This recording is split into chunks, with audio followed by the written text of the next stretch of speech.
YouTube established? I'll go back to the. And the recording, they're going to say. It will. It's just loading. We'll do that as well, will it? Live streams. There we go. Yeah. And then I'll go back to it. So live stream is on. Live. Okay, Deputy Mayor is coming in, I think, so I might just give him another minute or so. Sorry, folks, we had to just sort out a bit of a conniption there. A COVID conniption, we'll call it.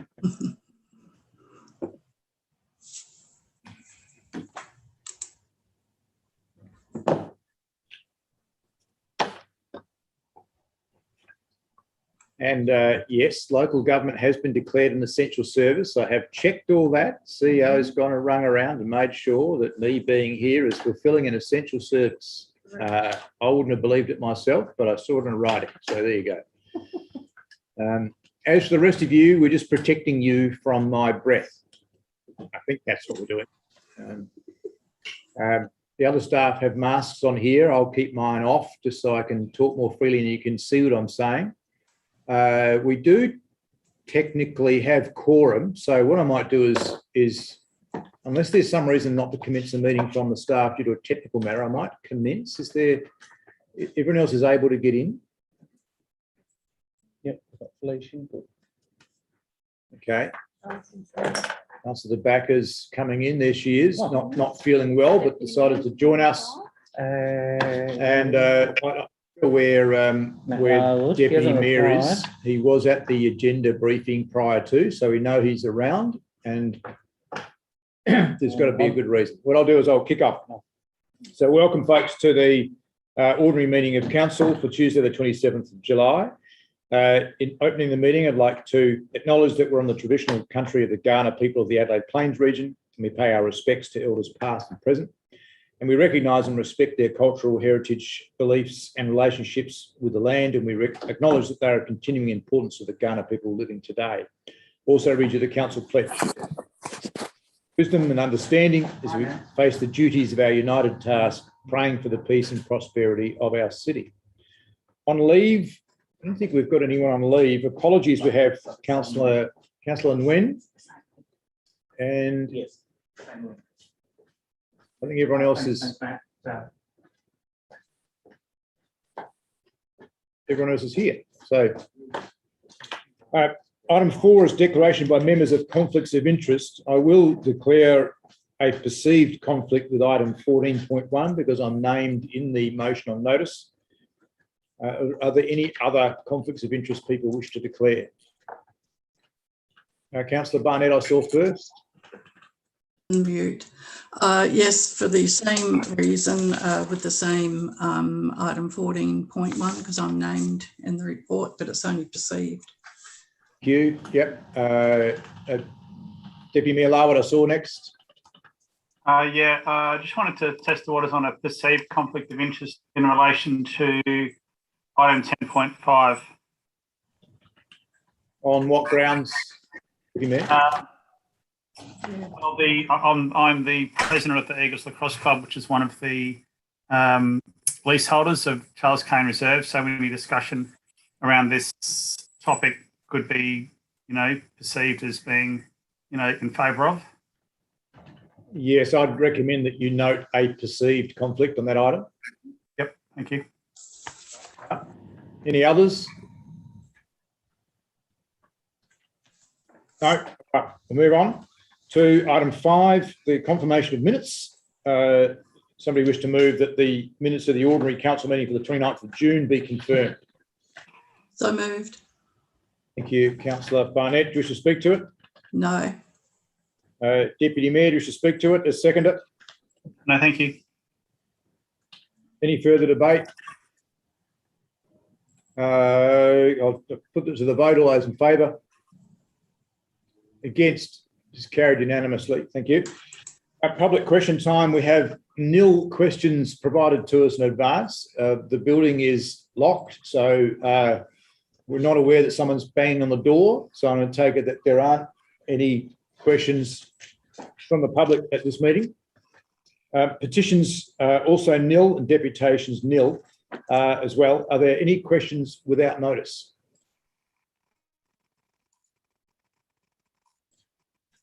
No, that being the case, we'll move on to item 10, which is reports for decision. Leave of absence request is item 10.1 for Councillor Thuy Nguyen. Somebody wish to move it in its current form?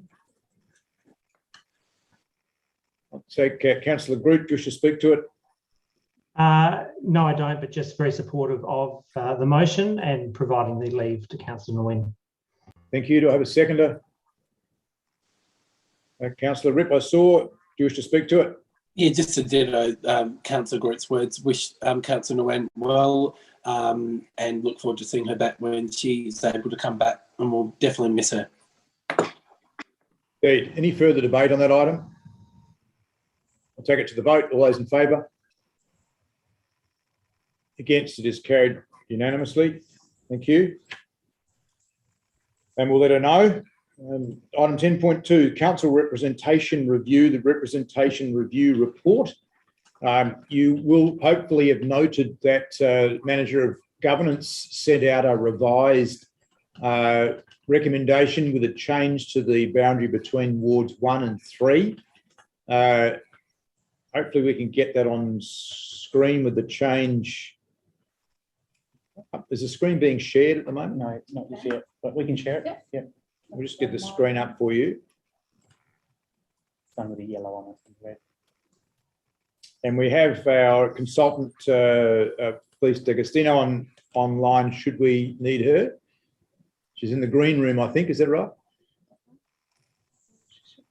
Yes, is that one I just sent through? Can you hear me? I can see what you can hear. Oh, sounds like you're on the way to Mars there, unfortunately. That was a very bad audio connection there. Felice, we'll just get the screen shared first, and we'll see if there's a question. And if there is, we might have to calm down the audio somehow.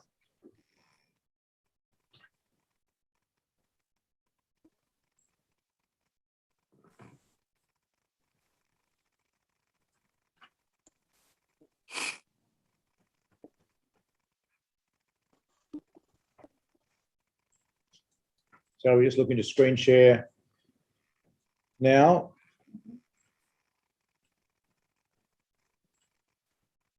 Okay. Thanks, Megan. All right, so the first change in yellow is to pick up the revised report tabled tonight, and the revised report is only revised because of item 2.3, which just changes a boundary between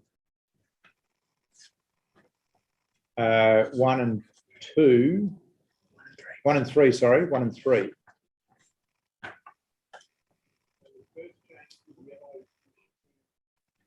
Who's that? I can hear myself in the background somewhere. Someone's got another machine playing somewhere.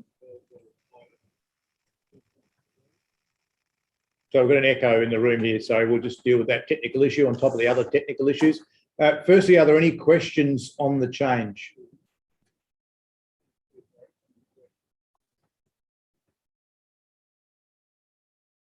No, that being the case, is somebody happy to move it in its revised form? Yes, I'm happy to move it in the Councillor revised Barnett, form. do you wish to speak to it? No, I think it's quite self-explanatory. Thank you. Do I have a seconder? Councillor Harris, do you wish to speak to it?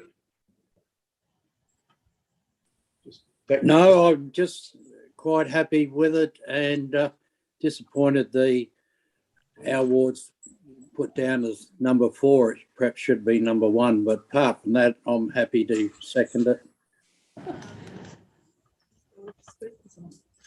Thank you. Any further debate? Councillor Groot. And thank you. And to Councillor Harris's point, clearly the wards haven't been named in order of resident satisfaction. Otherwise, Central would be number 1. But I'll leave that alone. I just had a question in relation to recommendation 4 and the process to go through around the naming of the wards. Can I just check before I maybe suggest an amendment? It's just the word. It says the proposal will be. Sorry, hang on. that it will be treated as a separate process, will need to be treated as a separate process because of the timing. My preference is for it to say it may be treated as a separate process due to the timing in case we have the opportunity to do it sooner. But I just want to check realistically whether the timing is going to line at all, given that conversations have started or have commenced, or whether the timing is just not going to work to bring these two things together. I'll take that as a question and refer it to the CEO if it's okay. I might refer to Rob. I'm happy with the change to May, but my understanding is that these conversations do take time. So I wouldn't want to bind and hold up the representation review process, and so that we can, I suppose, give due consideration to the Ghana naming as well. But I might ask Rob just to further comment on that. Manager of Governance. Thanks. Through the chair. Again, no issue with the wording at all. We can easily change that to may be treated. In all likelihood, the chances of it being managed through this process are low, given the nature of timing and managing the respectful conversations that need to occur.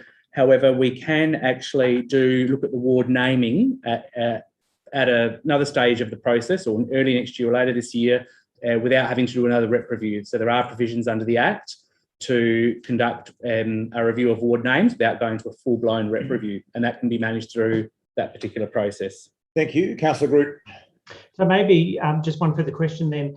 If through some strange, if all the moons align and we do happen to get this conversation about the naming through prior to the end of the rep review process, will this motion prevent us from dealing with it as part of the rep review, given it says will?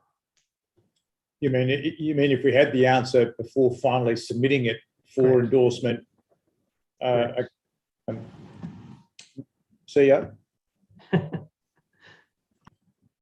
Yeah. Through the chair, I might actually ask Felicia to answer that one, just for technical reasons. I would assume perhaps yes, because we would need to, we're not consulting on that at full at the moment, so we need to consult with all the due diligence required on those names, and we're not doing that in this part of the process. So we wouldn't be able to wrap it up, if that makes sense. Yeah. But Felicia can answer that perhaps in a bit more detail if she needs to. Okay, Felicia, we able to get you on audio? Can you hear us? I can hear you. Can you hear me? Very badly, unfortunately. I'm not sure why. It's coming through quite scrambled.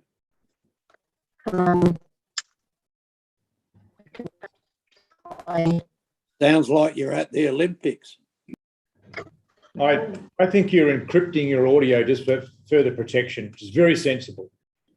But I think we'll just have a quick look technically to see here if we can change anything at our end. Is there anything at your end you can change to improve it?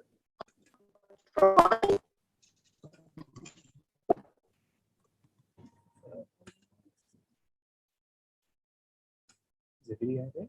No, it's just try again now, please. Please, can you hear us? You muted her because you took your speaker up. Should be through her camera. Sorry, just trying again, folks.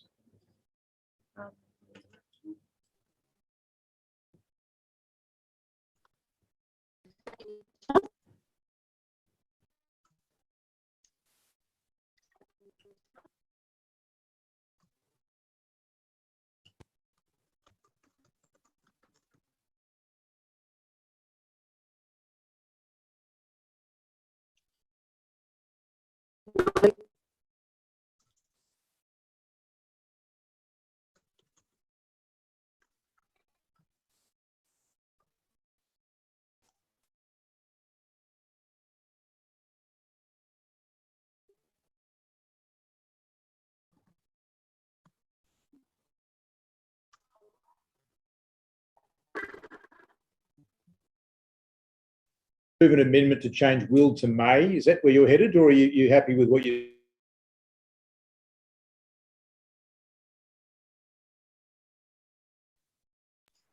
David, you're going in and out of mute. So if you were saying something, I don't think any of us heard it. Terrific. I think that's. Okay, can you all hear me now? Yes, we can. Super. We're just asking Felice to dial back in to see if that fixes that problem. It was the audio was terrible.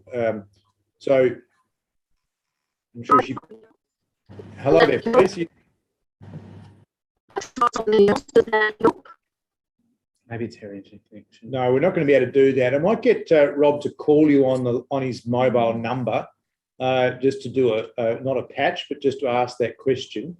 In the interim, sorry, what I said before, Councillor Groot, was the floor's still with you. Did you intend to change that will to may, regardless of the answer? No, look, I was going to be fairly pragmatic about it. If the timing is not going to work, the timing is not going to work, and I accept that. I just didn't want to prevent an opportunity for us dealing with this in one process. I think, as I'd said once before in a previous meeting, the chances of us getting back to these sort of things is normally pretty slim. This is the third rep review that I've been part of, second or third, and we generally don't go back to them afterwards. So I just see this as the opportunity to change the name. Yeah. However, if the timing is not going to work, I'll be pragmatic and I'll just make sure we don't lose the opportunity in the next 12 months. As part of this process. Okay, thank you. I think we're just on standby for an answer via mobile to the Manager of Governance, but as I understand it, if we wanted to be part of this process, it's got to go out for consultation with all the other matters. It can't be added on at the end. Correct. That's correct. So that my summation is correct. So sorry, I didn't catch that, David.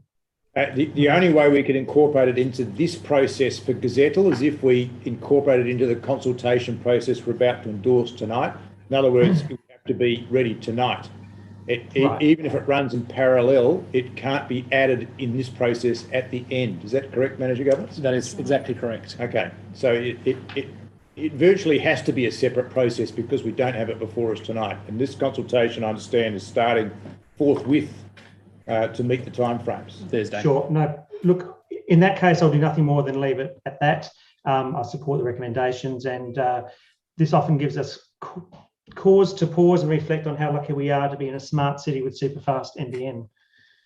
Thanks. Yeah. Thank you. Noted. Any further debate on this item?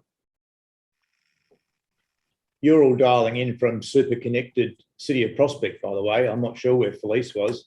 Probably, I don't know, City of Walkerville. No, yeah. No, Walkerville's part of our fibre to the premises. So, is there any further debate to this item before I get further distracted? If not, Councillor, Barnett, do you wish to sum up? No, thank you. That concludes debate. All those in favour? All those against? Now, it has been carried, but what I'm just not sure I'm seeing as many as I can see. There we go. I'll just take that again. All those in favour? All those against is carried unanimously. Sorry, when we're screen sharing, I can't see you all at once.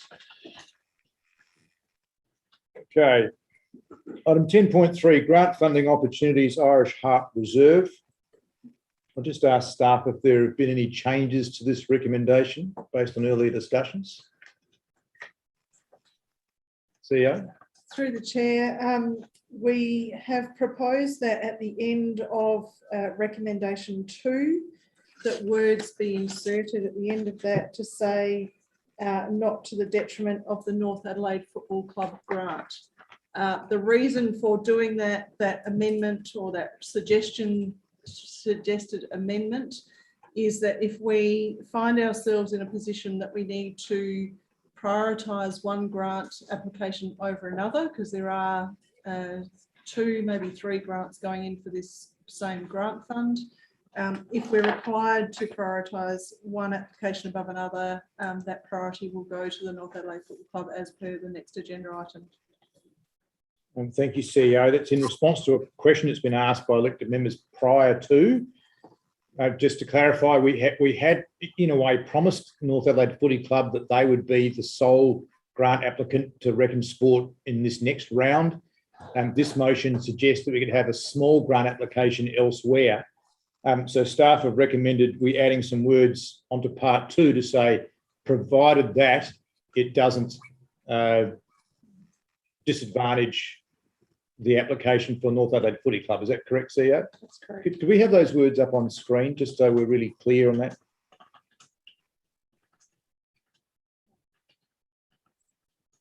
Advantage at the North Adelaide Football Club's application to the same fund.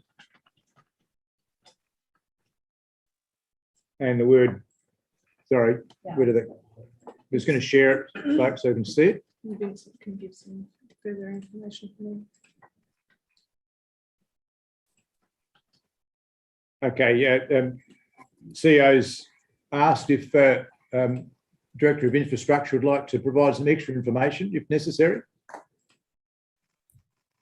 Yeah, just for everyone's interest, there's actually 3 different funding streams under the Rec and Sport grant process that we're applying for. Community Recreation and Sport Grassroots Facilities Program and Regional and Districts Facilities Program. Rec and Sport will actually allocate the project to the stream. The Irish Harp Reserve can only be applied to the community recreation. We believe the North Adelaide Football Club will be applied to Grassroots Facilities Program. So this makes it safer in regard to the additional words, but we do think they are going to be clearly separated within what they're competing for under the separate streams. Okay, thank you, Director, for that. And nevertheless, the extra words staff have recommended provide that protection. It means they don't have to come back to us to sort that out. Are there any questions on the change? If not, somebody happy to move it in its revised. Got my hand up. Sorry, you're so close to the camera, Councillor Harris, that your arm, I can't actually see it. There we go. Yeah. Well, you couldn't see it when it was back here, so I brought it close. Just very quickly, a question, because I've only got paperwork in front of me.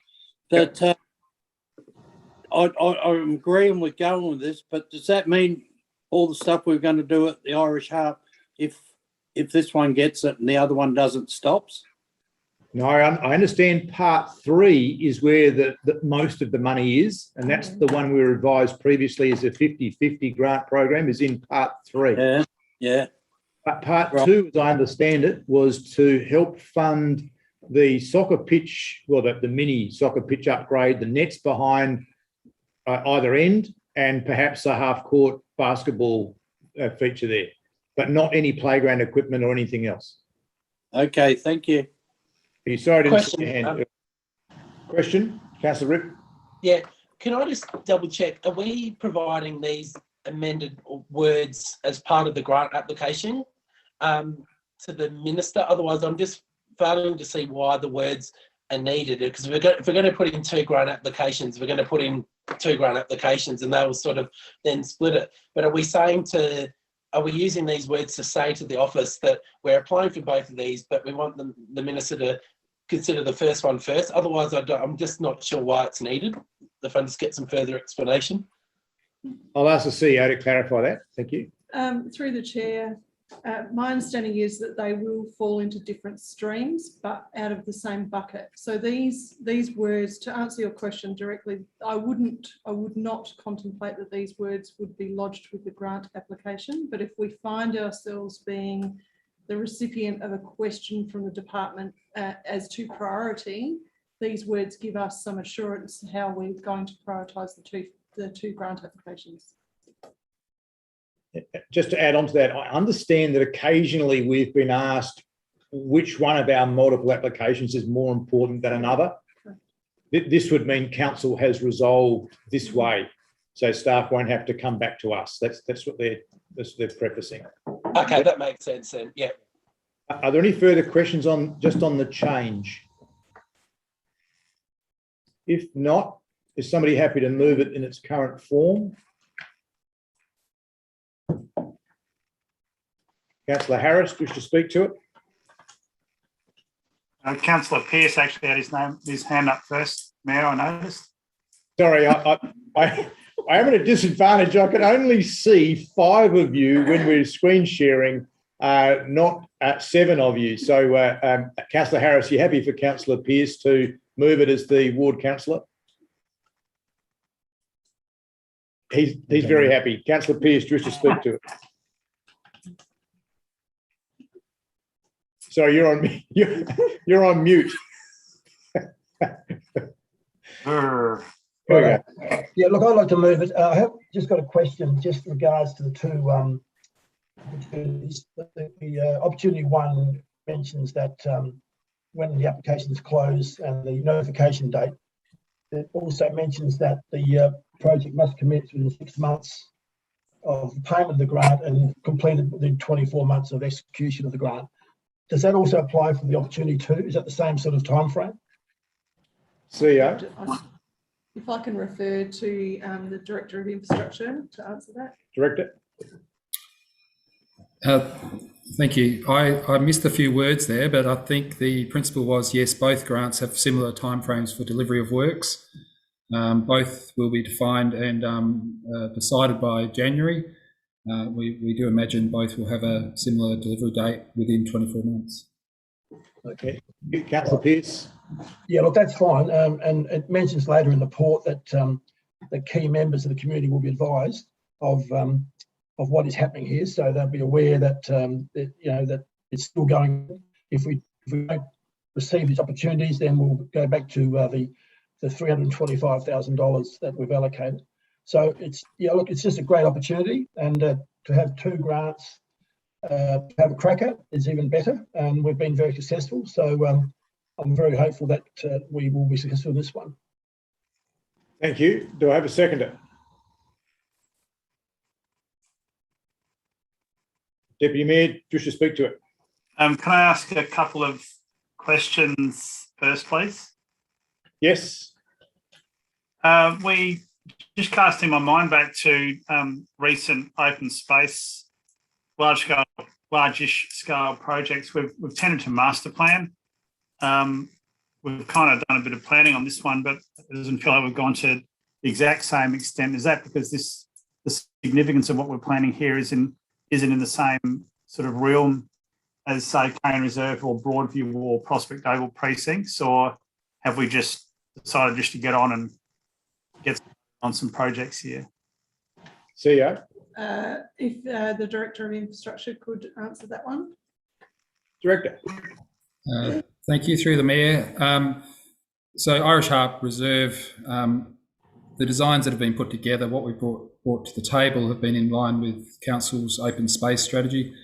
The larger scale project, if we actually win the full funding at 650, it would be, I suppose, normal to actually have a higher level planning, but I suspect at this point we have actually made decisions based on the fundamental nature of the reserve as a local reserve, and the total delivered outcomes will be within those guidelines at this point. I certainly don't see much benefit at this point of backing away from that to actually do master planning.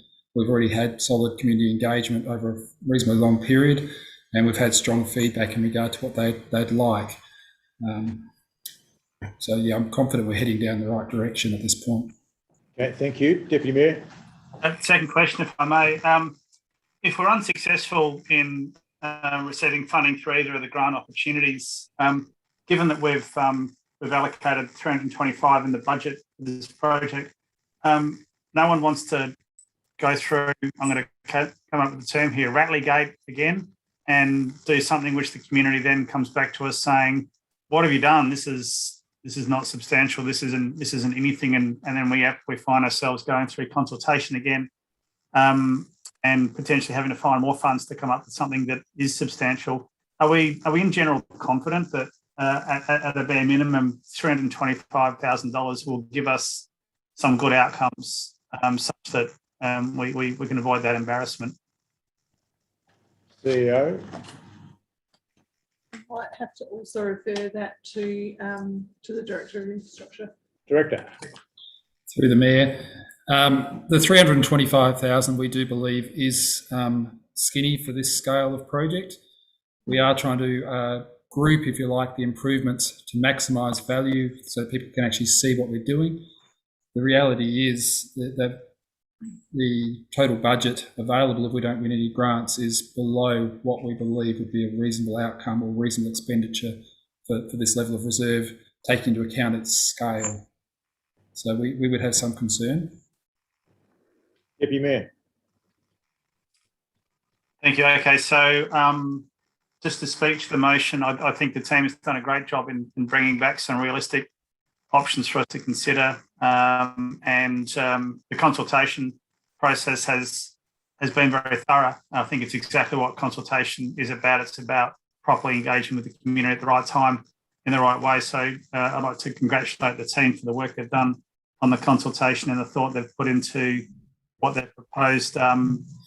It sets us up quite well for receiving grant funding, and we just have to manage the risk of, if we don't receive the grant funding, how we apply the funds in this next financial year. But interested in what the other elected members have got to say to this motion as well. Thank you. Is there any further debate? That being the case, Councillor Pearce, do you wish to say? Not a lot of interest there, clearly. Look, no, I think No interest. it's all been said. I just hope we do get grants so we can go for the bigger picture for the reserve. But if not, I'm sure the community will be happy with what we do there. Thank you. That concludes debate. All those in favour? All those against? It is, I'm missing somebody. Sorry, Councillor Barnett. No, you're there. 1, 2, 3, 4, 5, 6. Oh, no, okay. Sorry, just do that again. All those in favour? Against is carried unanimously.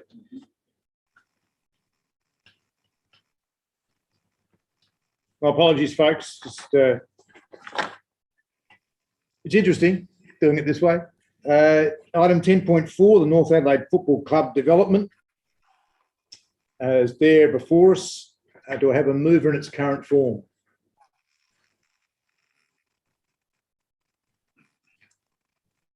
Deputy Mayor, do you wish to speak to it? I will move it to get on the floor, and then I'm sure the ward councillors might like to contribute to the discussion thereafter. We all know there's been a fair bit of history here over the years with regards to North Adelaide Football Club coming to us with various proposals. You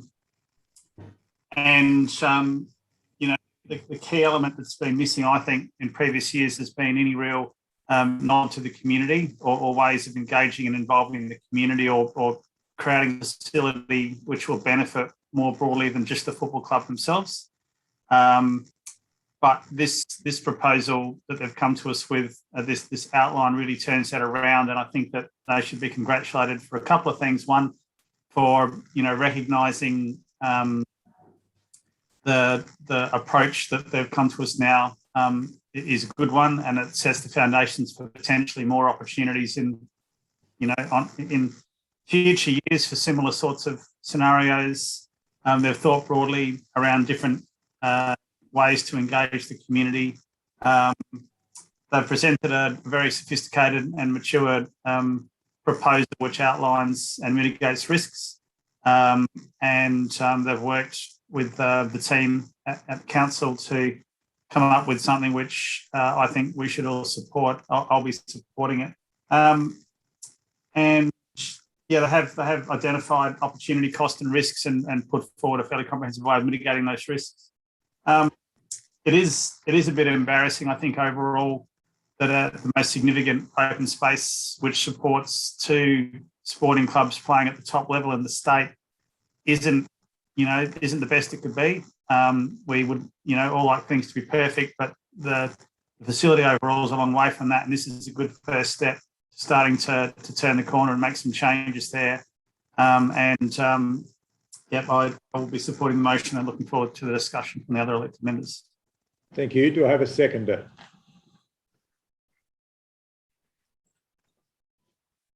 Councillor Harris, do you wish to speak to it?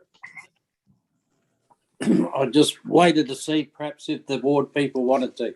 Look, I support it. It's long reading, but the various things, the various things that are happening and going on there is good.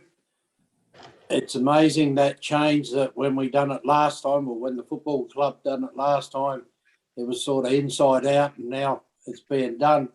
But one of the important things I think that where our part of it we should support is quite often once the women started playing football, it was almost a lot of the places it was, oh, we better do it and get the women in and we'll just do this. This proposal to me puts them as equally exactly the same as men's football. And so I'm real supportive of that it's not just a throw on, it's an actual putting those people in exactly the same position and hopefully win a few things for North. So I'm supporting it. I'm supporting the way they've done it, and particularly to the previous speaker as well, that hopefully it gives another avenue for people if they want to go out and have their coffee or their dinners or their various parties and that sort of stuff. It gives another area for people to use. So I'm going to be supporting it. Yep, thank you. Further debate. Councillor De Backer. Yes, good evening, everyone. So I'm really supportive of this motion for a couple of reasons. One, we're actually facilitating an outcome. So in many ways, we're not using just ratepayers' money to pay for a facility. This is a facility that is in large, sort of run by the North Adelaide Football Club. But one of the exciting things is there are going to be opportunities for it to open out to our community. And I think, you know, if the gym is open and the cafe is open, more of our community to get involved. I do have a couple of questions, and I'm not sure if these were, I don't think they're in confidence, but we were looking for reassurances with the financials in regards to the assets of North Adelaide Football Club. Can I ask through the chair if that clarity has been sought? Yes, CEO. Through the chair, very good question. And we're in the process. We've certainly got a copy of the Personal Property Security Register, which shows all of the interests that have been secured against North Adelaide's assets. I'll throw to the Director of Infrastructure in a moment, but what I can say is that the club's advisors have certainly been helping us to compile a list of assets that could potentially have security listed against them. So I'm somewhat more confident now, having seen that, and certainly the way in which that information is being given to us freely and voluntarily, that we will be able to have some form of security over some other assets, as we had spoken about during the workshop. But I will throw to the Director of Infrastructure through the chair, obviously. Yep, Director. Yeah, through the Mayor. We can't call out all of the assets, I guess, that they've put forward through their financial advisor, but we do have due process to follow there to actually do the valuation, make sure they actually do fully meet the requirements. They do certainly have some commercial assets that they're prepared to put forward to back themselves, and they've put that forward quite strongly. At this point in time, we've got some process to do over the next week just to prove up those numbers. We've got a formal background search going to the next level to actually pull out any further detail. So we've got some further due diligence, but the resolution supports those actions. And there's also then the appropriate legal agreements to be put together to actually back that as well and ensure that we do actually put in place and register our securities once we've actually got them fully isolated, defined, valued. So at this point in time, I think we've got solid process. The club's engaging well. They're key advisors. They're talking to us openly. So it looks like it's in the right direction. Thank you. Councillor De Backer. Probably just further to that, I really hope we're taking a bit of a cautious approach to this one. And given the current environment, I understand all of the assets are hospitality venues and those kind of things. So it'd be really good to see a kind of projected income based on, getting a bit of echo from someone there, potential income based on what the projected might be. And just one further question on behalf of a resident who was concerned about disability access, specifically from the concourse. I've got back to them to saying that, look, the plans have actually looked at possibly doing greater access upstairs with the elevator, but will this trigger greater access at the concourse going through the ticket gates. My understanding is not, councillor, and that has been discussed and it's not part of this project, but I'll ask the CEO to clarify whether is there any aspect of this project which would trigger that? Through the chair, not that I'm aware of, but the director may have some further information, but not that I'm aware of. Just note before we go to the director, it has to go through a planning approval process which will assess that in the context of the legislation. So they can't bypass their legislative requirements. Mind you, theirs become ours because we own the facility. So, but neither of us can escape that from an assessment point of view. Director, are you able to add anything further to that at all? Yes, through the Mayor. So at this point in time, the concourse aspect definitely isn't part of the development area that's being assessed and is near approval. Any changes to that area would have to be subject to separate process, separate engagement with the club. We could certainly follow up with them to ascertain if what can be done in that area to see if there is actually low-cost opportunity to improve the flow through. But certainly it is a separate issue to what is being currently assessed for this development and the funding being sought. Thank you. Councillor De Backer, anything further? And to say thank you, and I'll be supportive of the motion. Thank you. Thank you. I then had Councillor Groot, I think, next.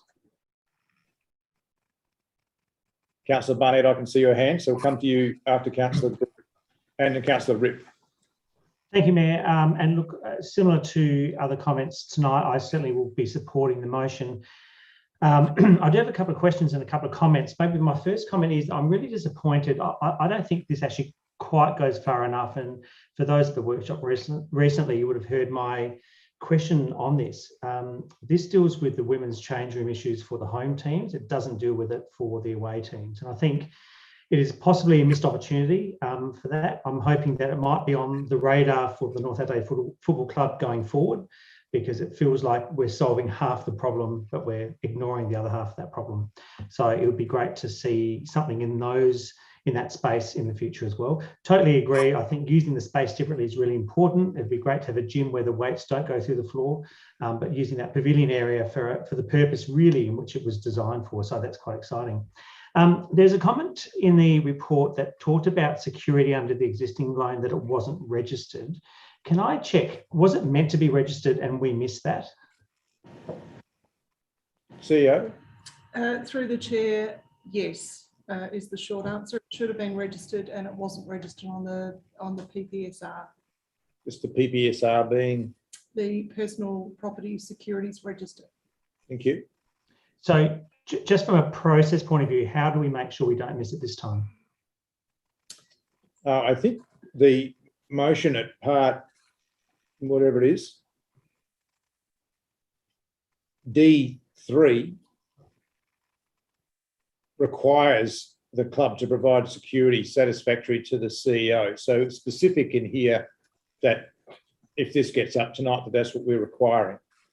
I'll note before I throw back to the CEO that the lease we have with the club is very, very specific about the security over the poker machines, but it's also specific in that it recognises that Westpac already have a hold over them.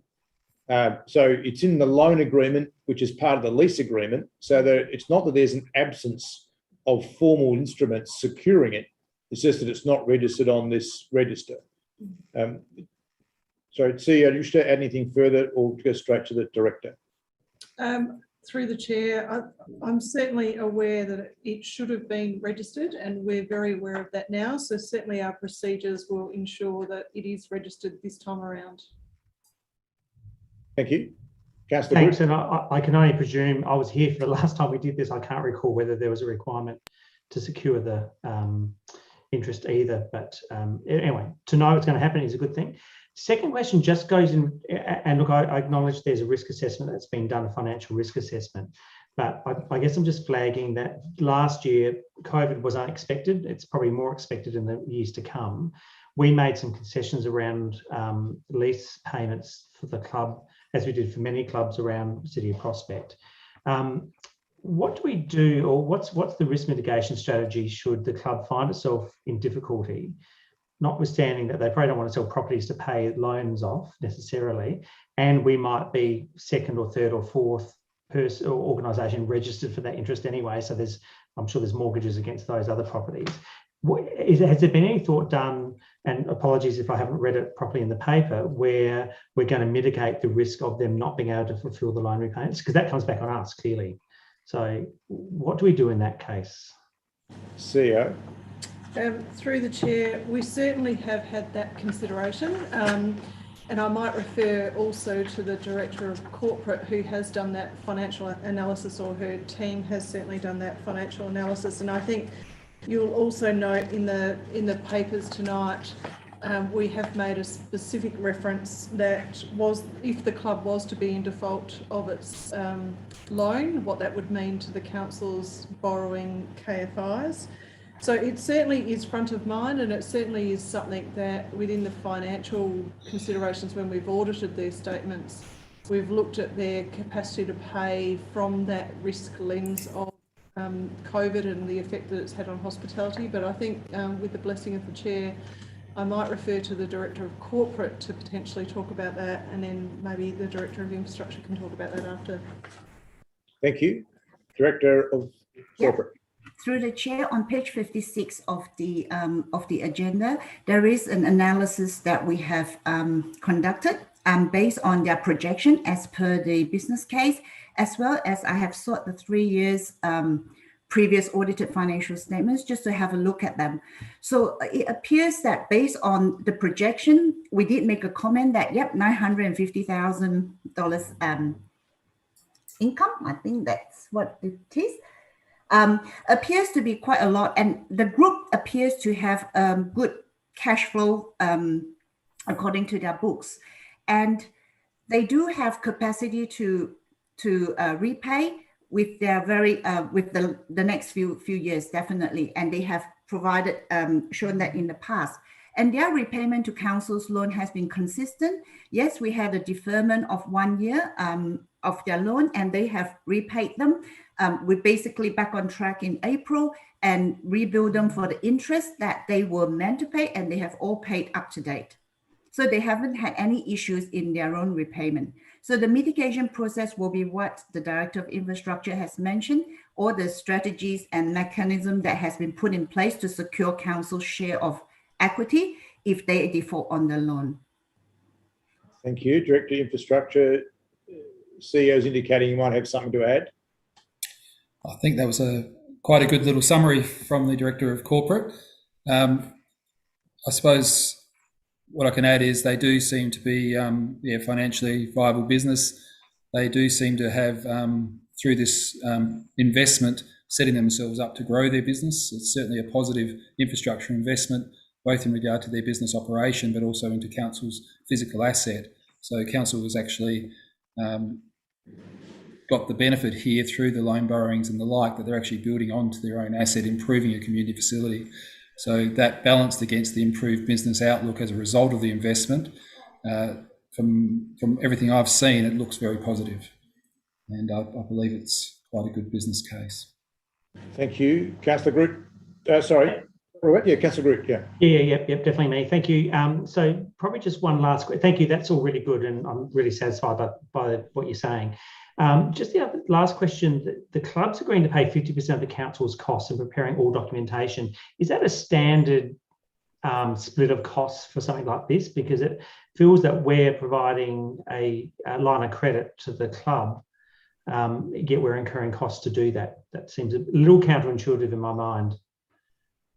CEO.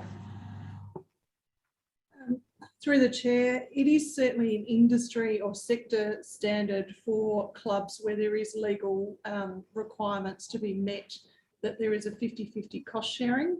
Now, that doesn't necessarily mean that you need to adopt that same practice here. It is certainly something I've seen in multiple lease agreements across the sector. But if you wish for that cost to be borne, or certainly in my view, if you wish for that cost to be borne more predominantly by the club, then we can represent that in a resolution from the floor tonight. Just clarify, the 50-50 has come from staff, or has it been requested by the club? I might have to refer to the Director of Infrastructure for Director of Infrastructure, can you help us with that one? Through the Mayor. We put that forward. We thought it was a fair way of demonstrating the partnering situation that exists with the club. The club is materially meeting all costs associated with getting to the point of achieving the development. They're also meeting costs around the grant application, external costs that have been incurred. This was more just to demonstrate that we're actually on a joint mission here to improve the facility. Thank you. Councillor Grigg. Thank you. Look, I'll take the recommendations from staff as in the paper. I just want to make sure that it wasn't too far out of the realms of normality or what would be normally expected. Yeah, it gives us a little bit of skin in the game, although I think we've got a lot of skin in the game anyway. But look, I'm really excited. I think this is a really good thing to be doing. I'm excited about getting on with it, getting the renovations done. And I think to Councillor Backer's point, opening this up to community is just so important. So I think in the last week, for those of you that might have walked past the Oval either in the morning or in the afternoon, it was very, very well utilised for the 90 minutes of exercise that people could have. So this will hopefully just increase that use and engagement of our community in the site. So I will certainly be supporting it tonight. Thank you. Councillor Ripp, I saw next. I think, sorry, I don't mean, I think Councillor Barnett was before me, but just, yeah. You originally, but I'll defer to your judgment. Councillor Barnett.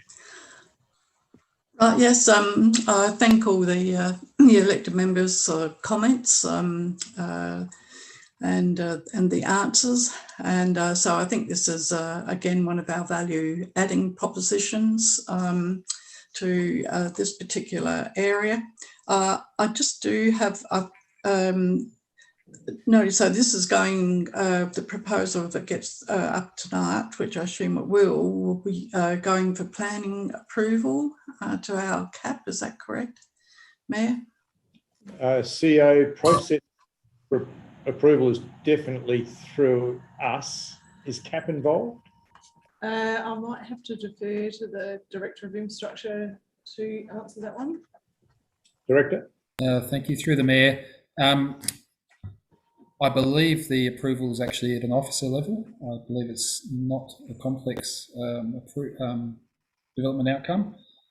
And I believe that is actually pending at this point. Thank you. I'm seeing a thumbs up from our Director of Planning. Yeah, I just have that whilst we're wanting to open up this facility and have more community involvement, and certainly, you know, with our North Adelaide Football Club, it's great, you know, that we can assist and facilitate the change rooms for the women and not just be lip service, as I think one of our previous councillors pointed out. But every time we add something to it, I don't think we run the lens over it of the impact of any extra car parking and the extra impact on the surrounding area, perhaps. I just note from my involvement with around that area with another group that now from about 5 o'clock to at least 8 p.m. and 9 p.m. already, without the extra women's use, without the extra gym use and any other use there. Car parking is an absolute premium with all the practice sessions, the gym sessions, the other activities, the winter and summer tennis, the croquet club, the RSL hall activities, etc. So I'd just like that to be kept in mind when we look at doing these sorts of activities. So I'm supportive. That's all I've got to say. Thank you. Councillor Ripp. Yeah, look, I'll be supporting the recommendations tonight. What I was also encouraged to hear at the workshop was that North Adelaide Football Club do have a history of meeting repayments with us and doing their best to meet those requirements. So look, going on past performance, I would yeah, from what I was told the other night at the workshop from staff, I'm encouraged and I'm happy to support them in with this. I think it's great for women's football, and I also think it's great for the community. Another key reason I am supporting it is they are looking with this to have more community involvement in the space, and that was one of the key reasons why the elected body supported the upgrades, or supported the grant going to the state government for the Broadview development, was that it's going to be a community hub. Obviously, with Broadview Football Club being the main tenant, I see this has been another example of North Adelaide Football Club's facility further opening up to the community, and that's another reason, a key reason why I will be supporting it as well. And I definitely want to see if we're doing this more community involvement in the long run as well. Thank you. Thank you. Just from the chair, I concur with all of those comments. What I'm really pleased about is there's been 100% turnaround by the football club on this topic in the recent 12 months, largely due to interactions between ourselves and the CEO, the former CEO, and his interactions with the club to make it very clear that this was entirely within their domain. They've gone back and rethought, and you saw from the presentation, I think it was the best presentation we've seen from any club, but certainly from them. They are taking 100% responsibility for resolving these matters in terms of female participation and also configuring the property in the way that we always wanted it to be, and livening it up to the community, both at gym level and at function centre level. So I'm very happy about the turnaround. They do have a sound history of fiscal management at the club. We've not heard a peep from them other than what happened during COVID, and they got concessions from us and also from the Sandful, who of course had a lower income stream from the AFL, so it cascaded down.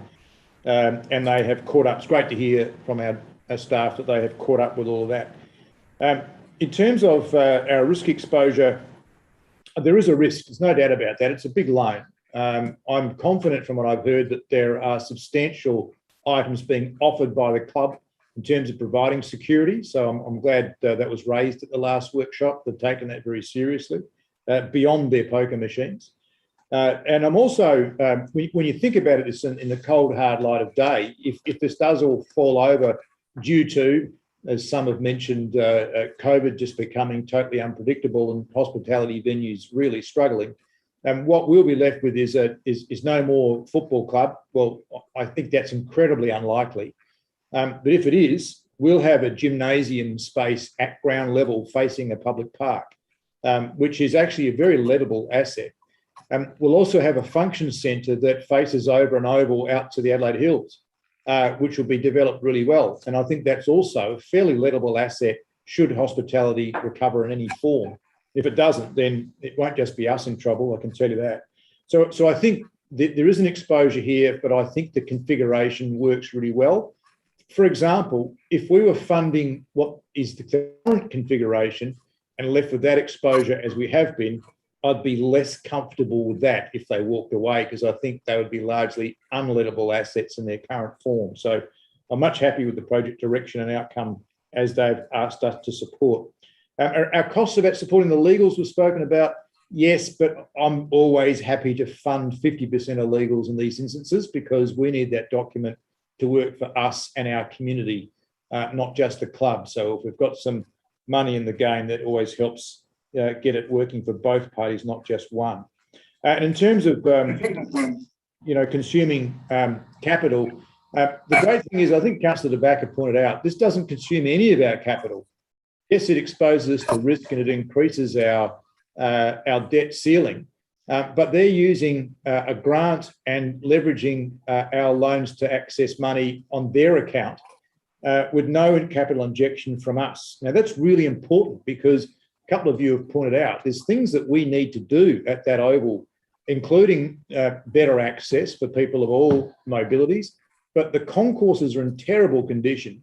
There's no path east-west as we all want to see, and many other projects around that precinct, including formalising parking within the oval environs, that I'd dearly love us to get on with. This has been hanging over our head in terms of a potential outcome for a long time. If this happens, that'll lock this in, and then we can get on with resuming spending on that total facility as we should have been doing for the last several years, but we've had that on hold because of the data around these types of issues. So I think it's really exciting from a number of dimensions, and I look forward not just to this outcome, but what we choose to do at that site next, the benefit of the entire community outside of football and cricket times. Thank you. Any further debate on this item? If not, Deputy Mayor, do you wish to sum up? Not much else to be said. Very well summed up by everybody, and getting this underway. Thank you. That concludes debate. All those in favour? Against is carried unanimously. And we'll let the club know. They'll be very excited. 10.5, Elizabeth Street traffic management update and proposed community consultation. Somebody happy to move it in its current form? Deputy Mayor, wish to speak to it? I do. So first of all, thank you to the team for doing some investigative work. I've got a question that I'd like to ask first of all. The 85th percentile speed, when we look at that, are we doing an apples to apples comparison? So is that a general speed throughout the city, or is that we identify similar streets and look at the comparisons there? CEO? Through the chair, if I could defer to the Director of Infrastructure. Yep. Director? So through the Mayor, the 85th percentile in this case is solely relevant to that particular street. It would be a different calculation if we did comparison with others. So we're only referencing local traffic movements and speed. Thank you, Deputy Mayor. Okay, so to speak to the report, I feel like it kind of missed the mark in the sense that speed is never going to be an issue because it's such a narrow street and it's often congested on both sides with cars parked that I'm surprised that the average speed is actually that high. Second of all, the dates of the survey are curious that they started on a Sunday and finished on a Friday. So they covered, I think, every day of the week twice except for Saturday, which is by far and away the busiest day of the week during the winter season at least. And not so I'm not quite sure why that wasn't covered a little better. Also, the site inspections took place. It says they occurred on weekdays between typical business hours, which again, you clearly weren't going to find an issue there because that's not when the issues that brought about this motion occur. The issues which brought about this motion in the first instance happened from 5:30 onwards, 5 to 6 days a week, and on the weekend. So it looks like we've monitored the site on every time apart from when it probably should be monitored. Again, I'm not really sort of thrilled with that approach. Also, the last point, the proposed consultation, won't be very enlightening given that there are 3 people who live in that street. I'm not sure what we'll actually find by surveying those 3 people. And I think that the sporting organisations, which are the leaseholders of Cane Reserve, should be included in any consultation that happens because it probably has, what may or may not happen probably affects them much more than the 3 people who live on the street. So overall, I think there was some good work done in the report, but I do think it missed the mark. I'm hoping that we will do that public consultation work and we might come back with some more aspects of the report at a later council meeting. Thank you. Do you have a seconder? Yes.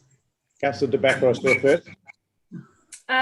Yeah, happy to see the report and look, just reading back over the motion, I think the report does answer.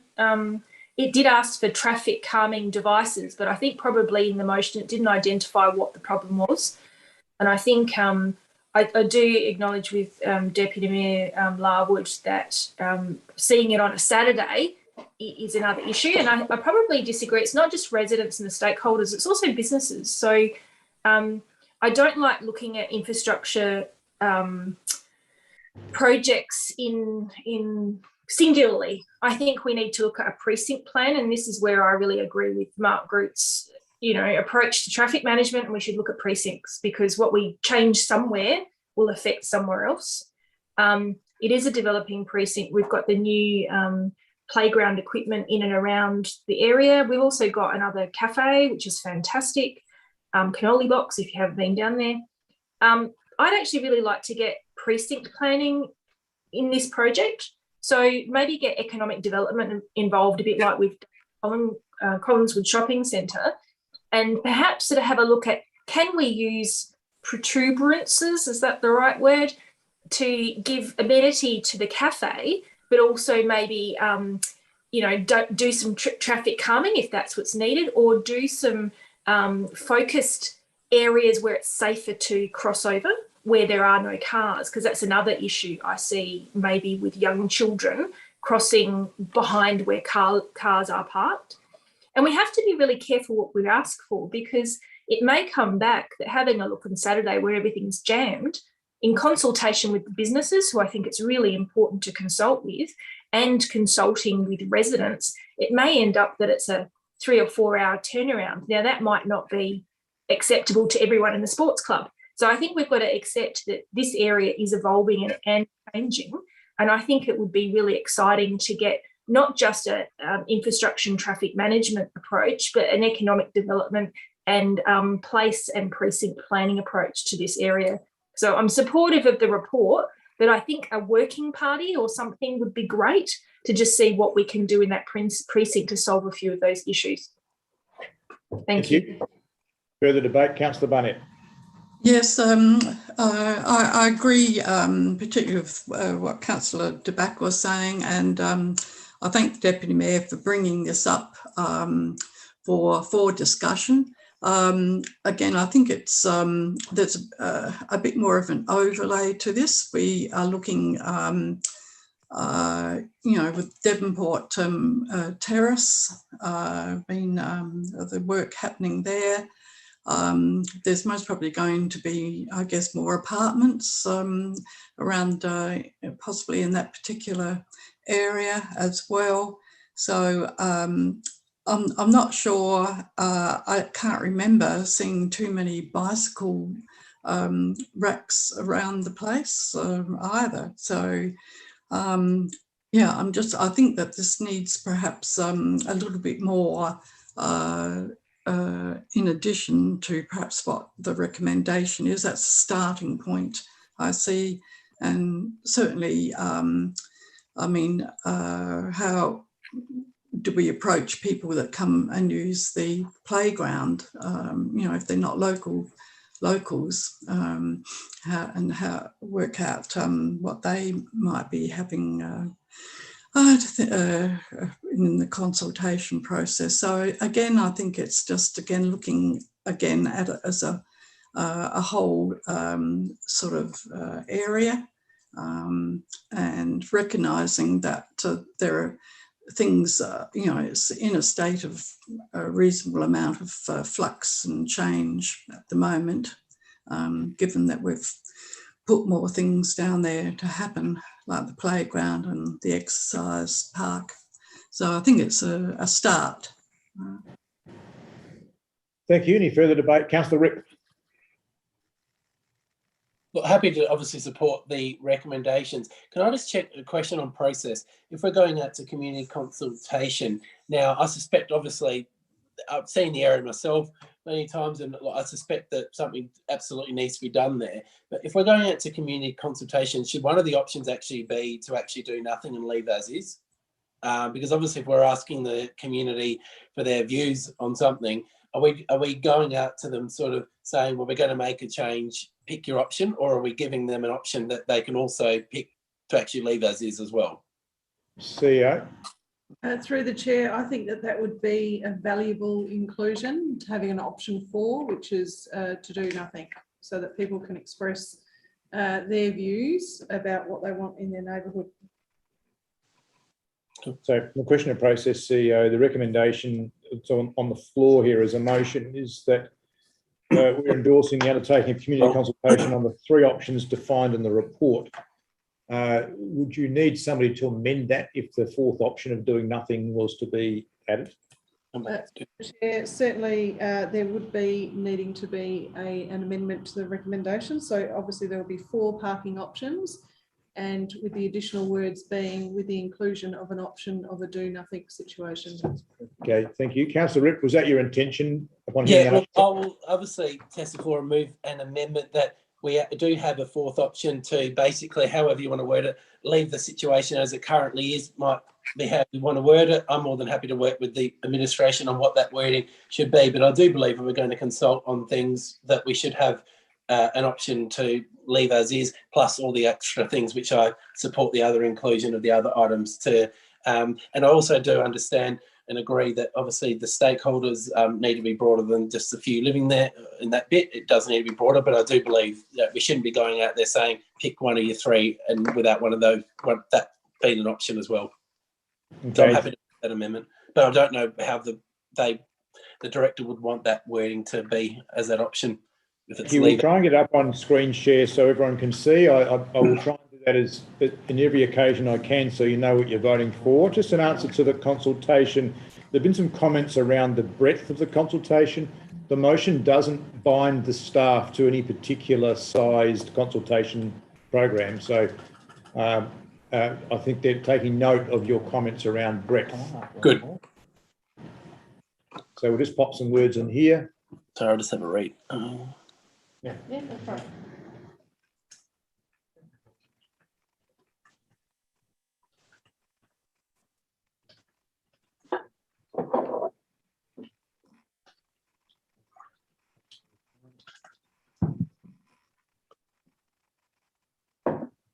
Option 4 would be a do nothing. Yes, so three parking options in addition to an option maintaining the current situation. Yeah.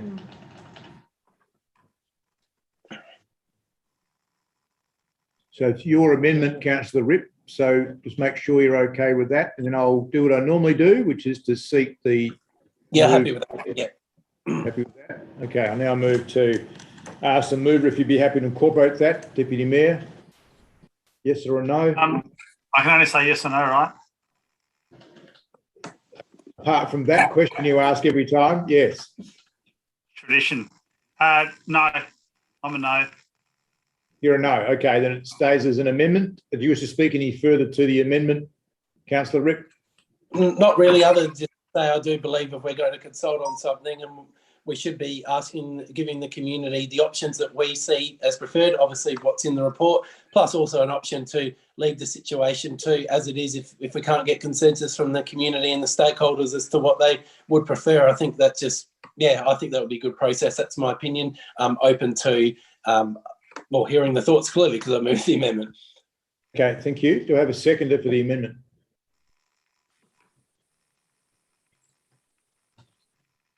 Councillor Pearce, do you wish to speak to it? Yes, look, I think Councillor Ripp's made a good point. I like that included because the other three options really will you know, they're not comprehensive. So I'd like that added. Thank you. Any further debate on the amendment? Who can debate? Can I? Yes, you can. can. Debate the amendment? You can. I don't disagree with that being an option, but I do like the train of thought that Councillor De Backer has kicked off, and that is that I think we're still, even with that amendment, we're still not going broadly enough. I think it means that we are restricted to what we might get out of consultation, and I think a more, precinct-wide approach.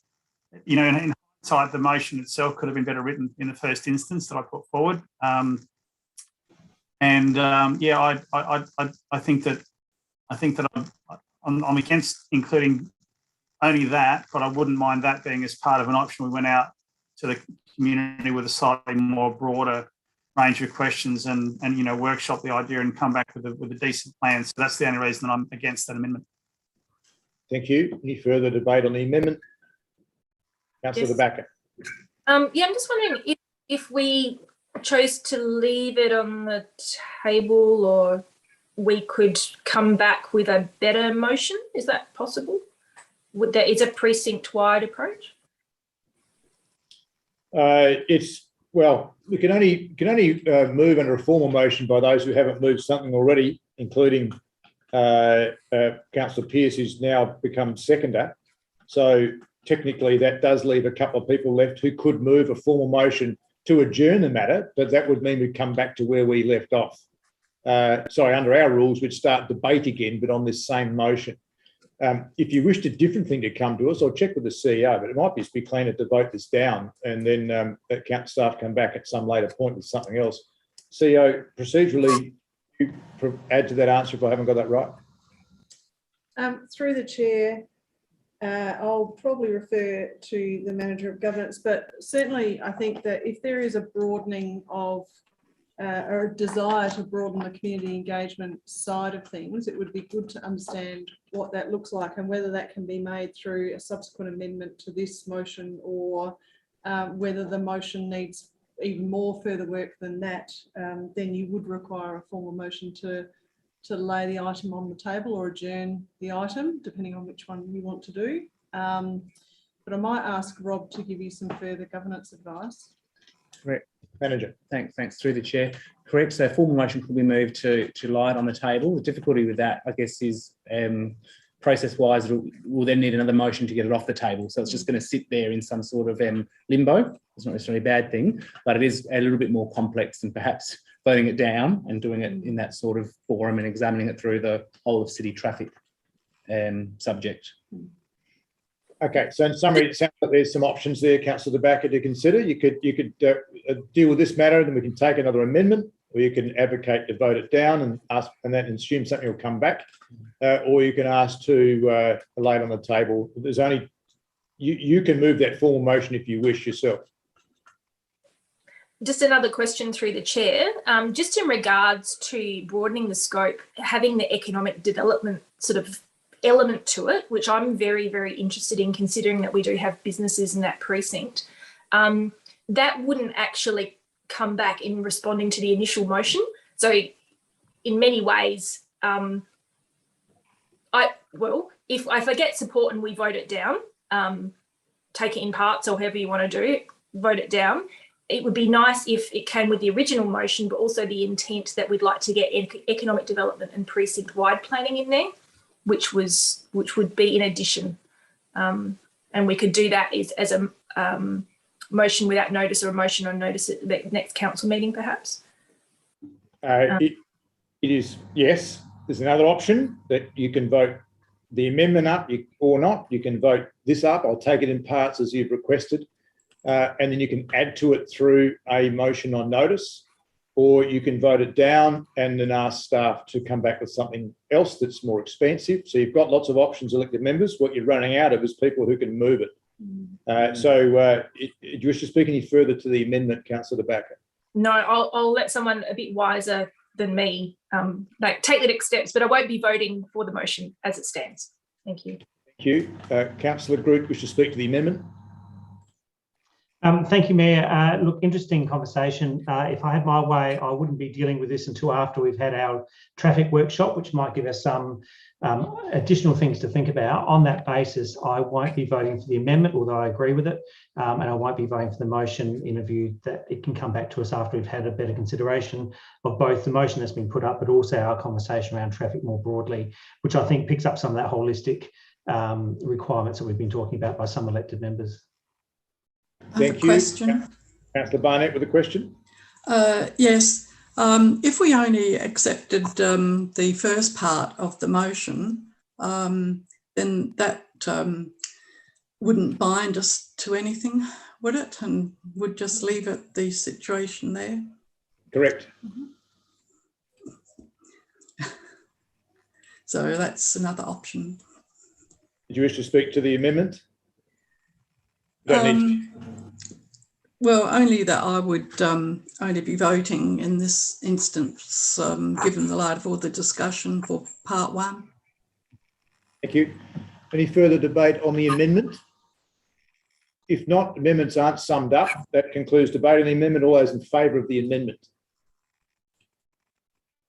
All those against the amendment? The amendment is lost. Okay, thank you. Resume debate on the motion. And I've only got Councillor Groot and Harris left able to speak if you wish to speak. Don't have to. Councillor Groot. Why miss a free opportunity? Look, I think this has created certainly a bit of discussion around traffic, which we've been having for a long time.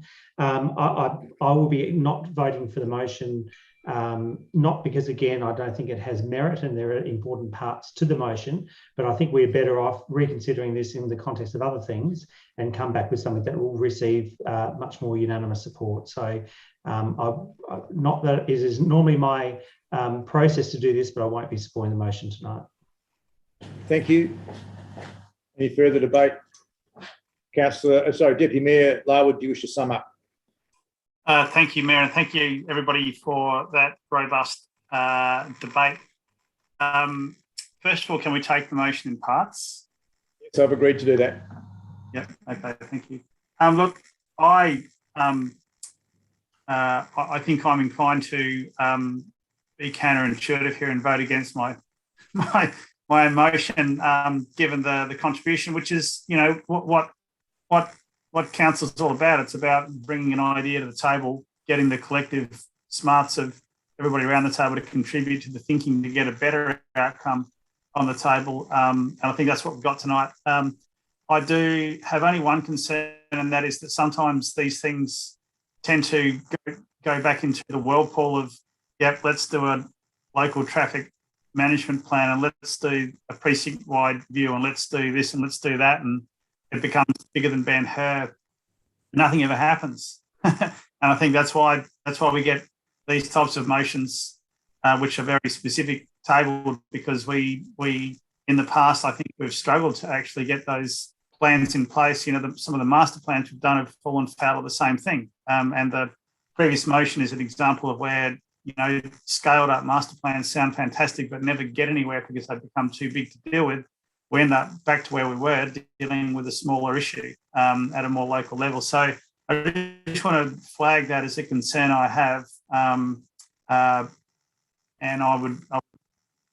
feel like maybe the current team that we've got to work on this is well equipped to actually make things happen. So that gives me a little bit more confidence than what I might have had in the past.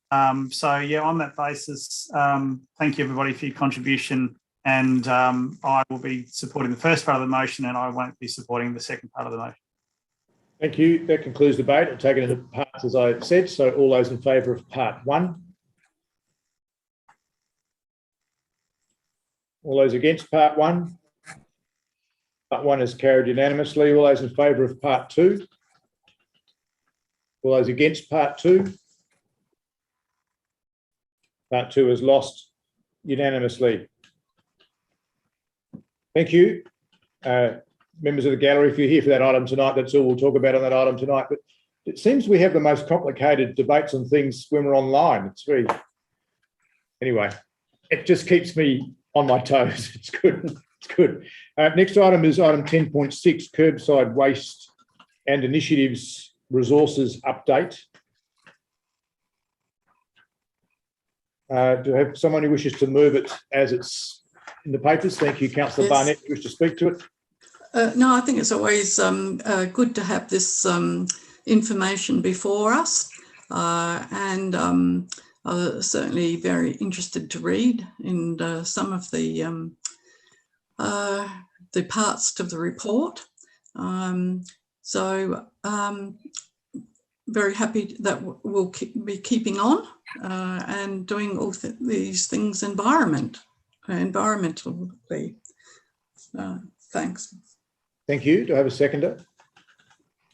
Sorry, I've lost a couple of elected members. Yeah, there we go. Oh, don't know what happened then, but you're all, I can see you all. Now I can see you all again. Yeah, it's a bit like the Brady Bunch and someone's going out to the shop or I don't know what, but every now and again, one of you disappears. Seconder, Councillor De Back, are you happy to second it? Yes, and I'd like to speak to it briefly. Excuse me from toing and froing because I can't see the agenda, so just bear with me. On page 118, I've just got a bit of a question about how we educate. Now, it says that I think it's a great thing that the trucks, when they're out sort of note, you know, maybe if there's hard rubbish that hasn't been arranged to be collected, or, you know, even members of our staff might notice there's issues. There are education kits sent out. Now, I'm just wondering on this, maybe a question through the chair, the perceived success of these education kits, because I'm imagining it's a bunch of paper and a magnet. Do we actually visit, or do we have phone calls to people? And is that seen as more effective? Thank you. CEO. I might have to refer through the chair to the Director of Infrastructure. Director.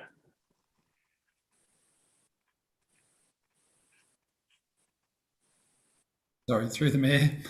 Our engagement with people in regard to what they're putting in bins, educating them in regard to how they treat their hard waste, recycling, whatever it might be, is generally done by letter or by direct letter drop. Very little is face-to-face. A lot of this is managed through our contract with East Waste, who do have an education officer, but from a time perspective, it would very rarely get to the point where there's the ability to do that face-to-face engagement. Okay, thank you. Councillor. I suppose I'll just say to that, I'm a bit disappointed, because I think it costs council a lot of money to deal with bad waste practices.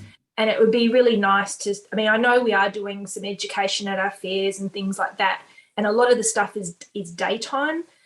So I'm just really keen to at least, you know, a phone call or some sort of face-to-face opportunity.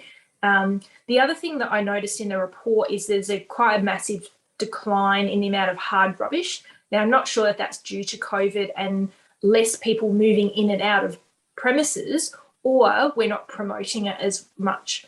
Again, maybe through the chair, if I can get some feedback from the director. CEO, happy to go to the director. Yep, thank you, director.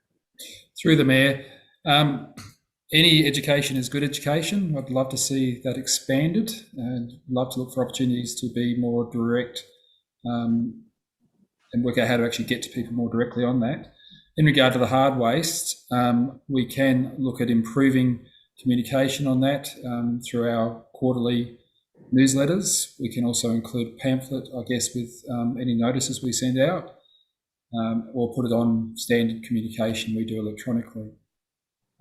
There's no real reason that we're aware of in regard to it dropping off in regard to utilisation. It does happen to correspond with the COVID period, but we can't blame that for everything. I'd have to take it on notice to look at it in more depth to see if we can come up with any ideas, or look at other councils to see if they've had similar drop-off. But apart from that, certainly more than happy to look at any improvement in engagement communication to see if that makes a difference in regard to pick up of the service. Thank you. Councillor? Yeah, just further to that, look, I'd be really interested in a working party around waste, and I think that's the power of committees and working parties. You can actually help facilitate, you know, better ideas, and leverage, you know, our school communities and our community groups. You know, maybe we can have a competition for the best poster or whatever it is, you know, reusing corflutes, or we've got a couple of signboards, we can have a competition to put them on Prospect Road or whatever. Because I think it's ironic that we send waste to people that put in the wrong bin about waste, but putting in the wrong bin.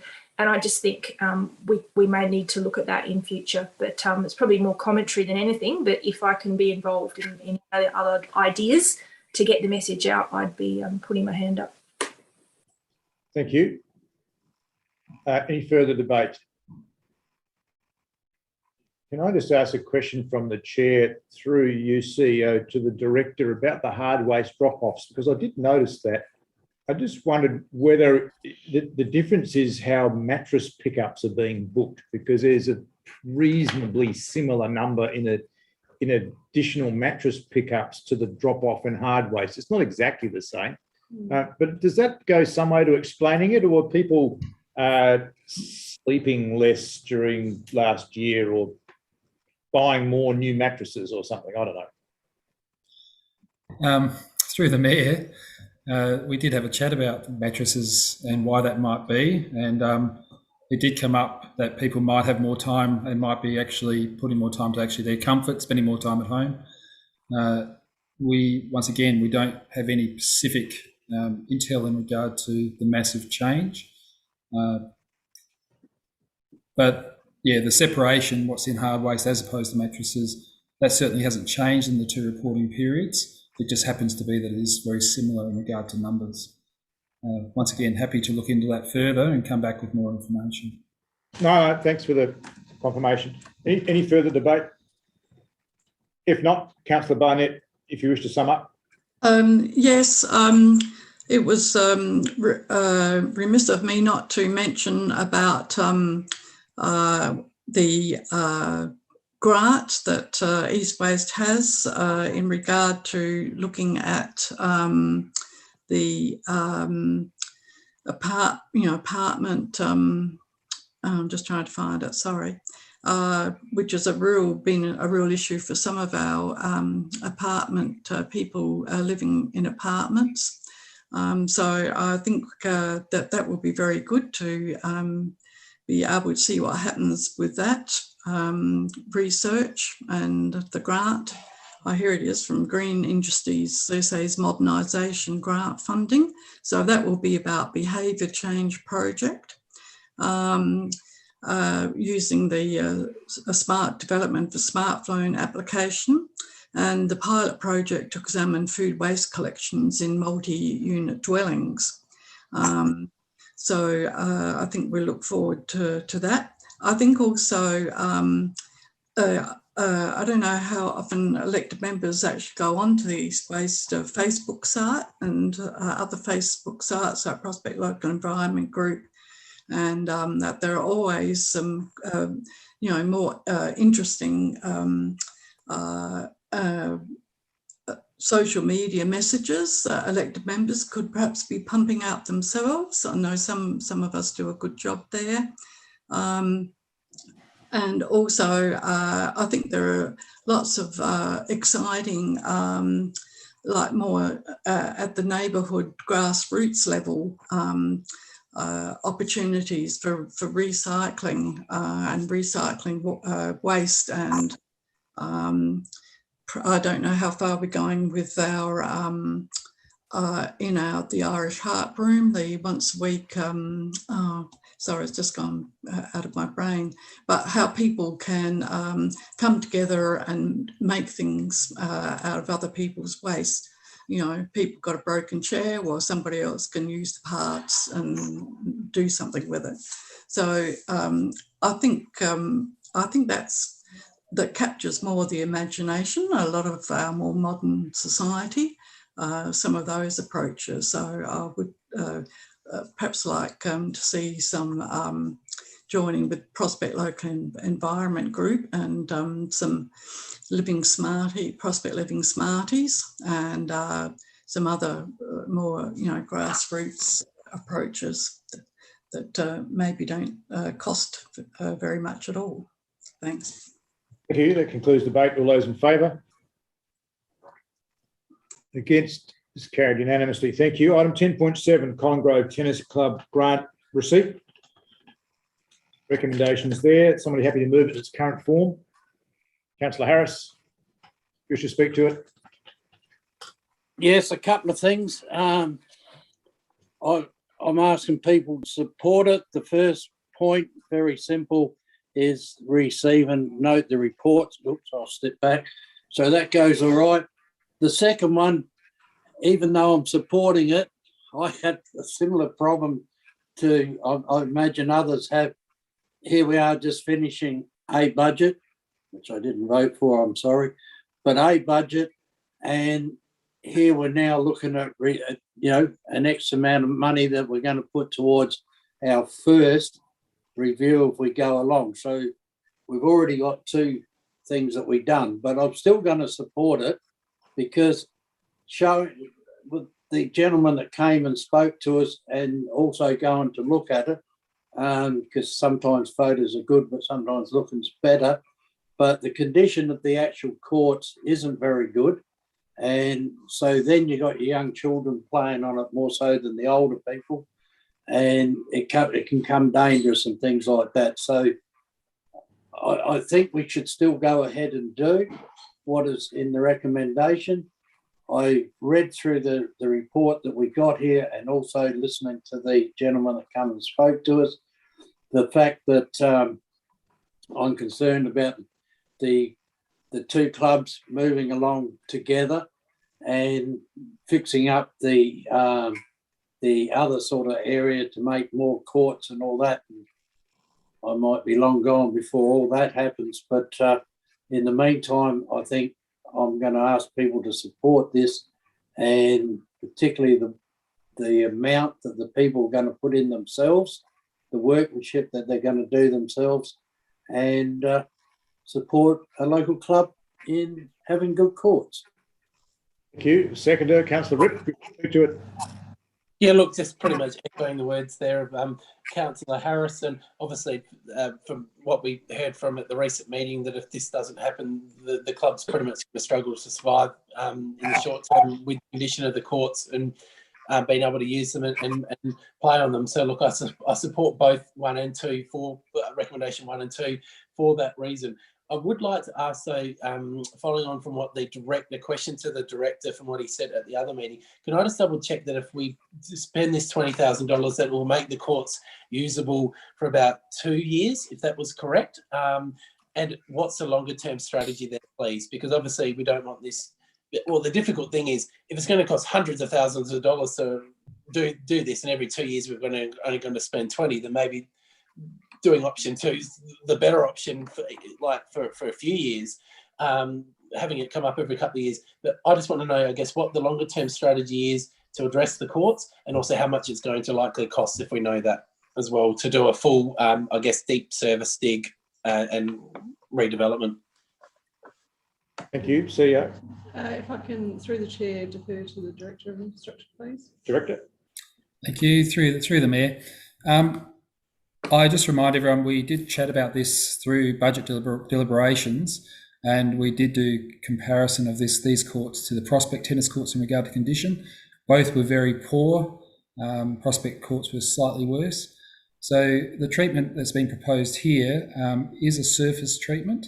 It will make the courts playable. It's very difficult to say exact periods, but 2 to 3 years, you'd probably get a good run out of them. In regard to doing this treatment again and again, interestingly enough, depending on the changes in regard to lifts, cracks and the like in regard to the condition of the court, it is quite possible in 2 or 3 years' time you could do this again and actually further extend the court's lives. That does become shorter and shorter periods as you go out, of course. The cost of these courts to fully upgrade and bring up to an as-new standard, so full deep lift and everything else. There's a few unknowns there, but probably in the order of probably $800,000. Would fit in very well, though, with the extension if that was to go ahead in regard to the croquet pitch. It'd make a lot of sense to do the new courts and the uplift the older at the same time. There would be financial benefit in that as a larger project. And the alignment of courts and other changes would also fit in very well with that.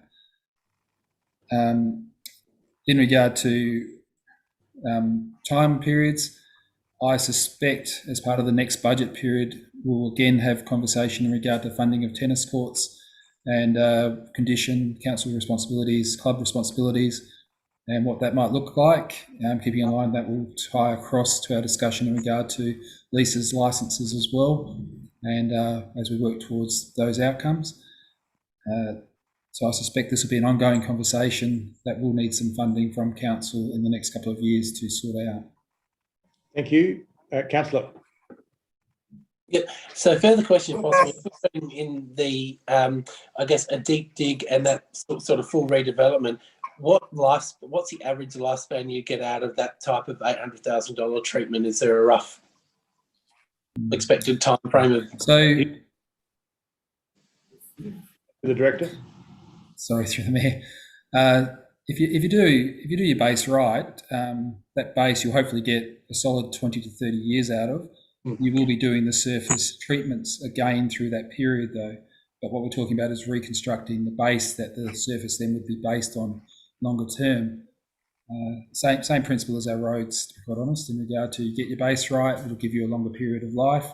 You can do the cheaper cheaper treatments on top then to get the surface in a high quality playing condition. Thank you, Councillor. Well, look, I obviously seek support from the elected members to keep the club, I guess, surviving it, in the short to medium term, to enable us to look into the longer term works. I think that's really important. It's also good to see, I guess, the fact that they have got a bit of a state grant as a contribution towards, I guess, this as well, on top of the 20. I think they got 25 from memory from the state. So look, it'd be a great thing to support. But yeah, look, I hear what the elected members say, and then I can add anything if I need to in terms of summing up. The only thing I would though add is I really, from what I said the other night, is I really want to see the Collin Grove Tennis Club and the Broadview Tennis Club properly working together if they want to attract bigger money and bigger investment in terms of what they're planning to do in terms of facilities, extra courts. People want to see that facility as a shared space.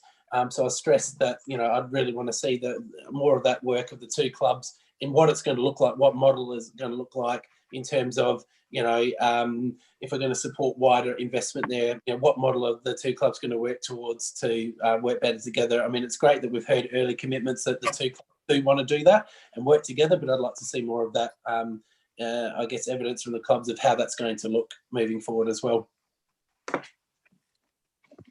Just to confirm that you're the seconder, so you won't be summing up. Councillor Harris will have that right if he needs it. Councillor De Backer. I'm not going to be supportive of the motion, unfortunately. I think it probably, looking by it, probably will get up. I think it's probably just the way it came to us with the budget allocation. There are so many clubs that we have within our city, and $20,000 is actually a huge amount of money. $1,000 here and $2,000 there goes quite a long way. While I think it's fantastic they've been able to get some state funding, I'm really interested in the director's point about the sustainability of some of these clubs. So I guess, ongoing subsidisation of what in essence is a club that's not necessarily open to the public. I know they've got accessible courts. However, longer term into the future, if we're spending hundreds of thousands of dollars on courts, we want that to be sustainable by the clubs or by other means, or they should be open to the community, full stop. So I guess it's more in principle on this one. So I won't be supporting the motion, though I am certainly supportive of the way the club's approach is to working in that space and working together. So I'm excited about the future, but I won't be supporting the motion. Thank you. Further debate? Councillor Group. Thank you, Mayor.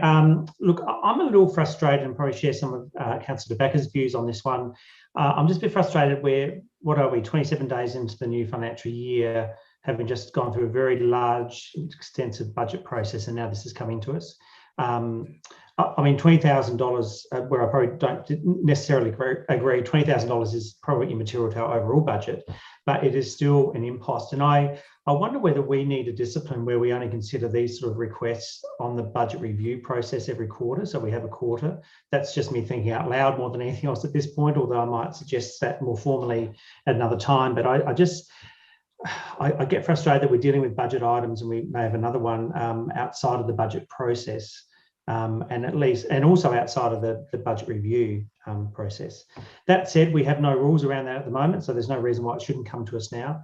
On merit, it makes sense. I understand supporting the club. I agree it'd be great to have a bit more community use outside of the club times.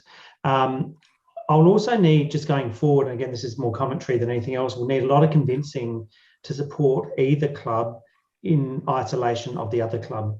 I just think we had the other club come and talk to us about a way forward together, which didn't really feel like a way forward together. Then we've got this club coming talking about just their courts. I'd rather dip the hand into the pocket in a much bigger level and say how we're going to make this part of Broadview Oval activated together. And so I think just going forward, for the three people who might be listening on YouTube, I'll be very hesitant to support any proposal that comes that doesn't support a joined up approach between both clubs. Otherwise, we're just going to keep going back and forth one to another, putting lots of band-aids on. Look, on balance, I'll support the motion, but I'm frustrated about the way it comes to us. I'm frustrated that this isn't part of the budget review process, and I'm frustrated that the timing wasn't a little bit better and it wasn't included in the budget. Thank you. Any further debate? Councillor Barnett. Yes, I'll support it this time, but I think it's, I mean, some people in clubs out there don't really quite understand, I think, how council budget process works, perhaps.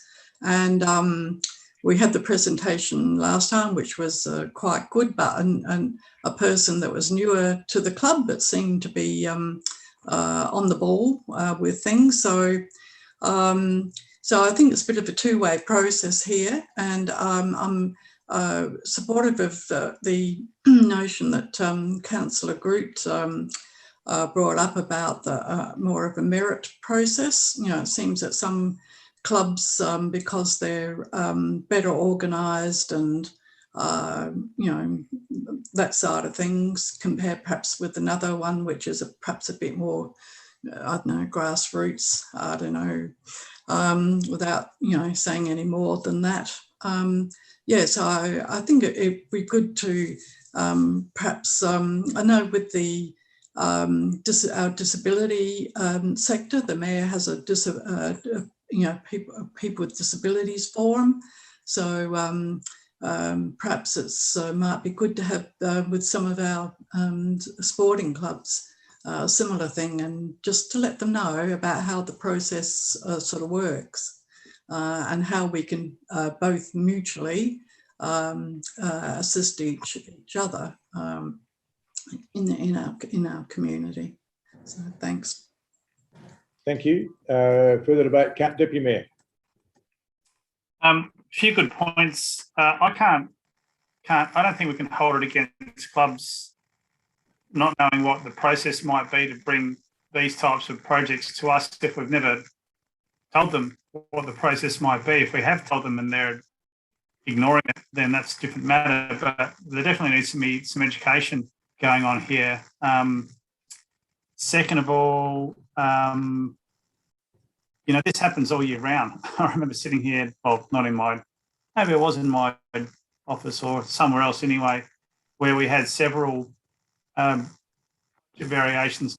So I don't know why we're surprised that that the need for budget variations to be considered don't come to us in an organised and manly sort of fashion. They come when they come. We review them on merit.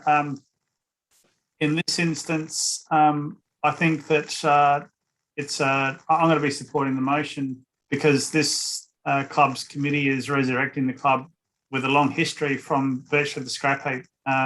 They are well aware that this is a short-term solution, but it's probably one of those leg ups that they need to retain and build their membership base to get themselves to a point of being more sustainable. So I think they've thought well about this. They haven't come to us asking for new club rooms. They haven't come to us asking for new fencing. They've come to us with a very reasonable position, well supported by the state government already. I think on that basis, it is one of those things which is community building, and I like the direction that the current management's taking the club. I'm sort of scratching my head a little bit about, I can see the benefit in these two clubs working together, but I don't see any mad hurry to force these clubs into some sort of amalgamation model, because it kind of just happens that they're located next to each other. And that's a curious thing, but I don't think that's a real means for forcing amalgamation. It feels like under that scenario, one club will win out more than the other one, and we'll probably lose the identity of a sporting club in prospect if we force them down that road. The last point is that my previous discussion around a couple of motions ago, we had a master planning process for the Broadview precinct a number of years ago, and look where that got us. So we bundled everything together and we wanted to take a precinct view, ended up causing us a whole lot of pain. So we've broken that down, and this is an example of a smaller, more localised approaches being the way to actually get things done. I think there's a track record in this very meeting itself of that approach being the right approach to take at the moment. So, you know, for all those reasons, I'm going to support the motion. Thank you. Any further debate? Councillor Pearce. I'll also be supporting the motion. I do have a few problems though, and I think they've all been raised by other councillors. One is the budget variation coming within, as Councillor Root said, 27 days of our budget, which is a bit worrying, but it is what it is. The bigger problem, I think, is it is a band-aid solution that this money we're pouring in here, we believe will only last 2 or 3 years. If they crack up again the courts, then in 2 or 3 years, we'll be looking for another handout because the grants probably won't be there again for this club. They're also putting in 10K of their own money, which probably would be the bulk of their money. And even though there's a new committee and a new president, they'll have to work very hard to sort of see what they're going to do in 3 years' time.